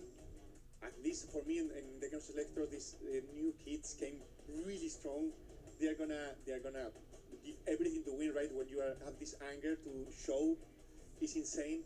But I think I have this belief that when you are this rookie, you cannot have this success too early. So I think that in long term, it's not what you need. Amazing. Maybe the ego can hit hard. Maybe then when you lose, you don't know how to manage that failure. So I think I'm not gonna win. I think the best is that they know. I love how you put it there. This anger they showed us really showed up in that match previously as well, as both of those teams now really want to win. They proved us today that they really want to win, and Freddy proved us once more that he is the man for your grand final. It's going to be back, yes, for the most exciting match, and we've been primed for this moment also. We saw an increasing number of sets played in each match. We had a bunch of 3-0s, then we had another set play, we got to a set 4, we got to a set 5, we got to a double match point even. So surely our grand finals are not going to disappoint. And now I hope you are ready for our grand finals. It's Team Electros versus Stamina. Who would have thought that Team Electros versus Stamina? I'm rooting for Electros. Monthly finals. How often did we see any of those players in the monthly final, grand final last year, really? Yeah, like a breakfast, like a 0, an egg, a big old goose egg is what I'm looking at. 0 time. I don't know. No, I'm ending the stream. I'm just gonna record my reaction. 0 times across the entire last year. Team Electra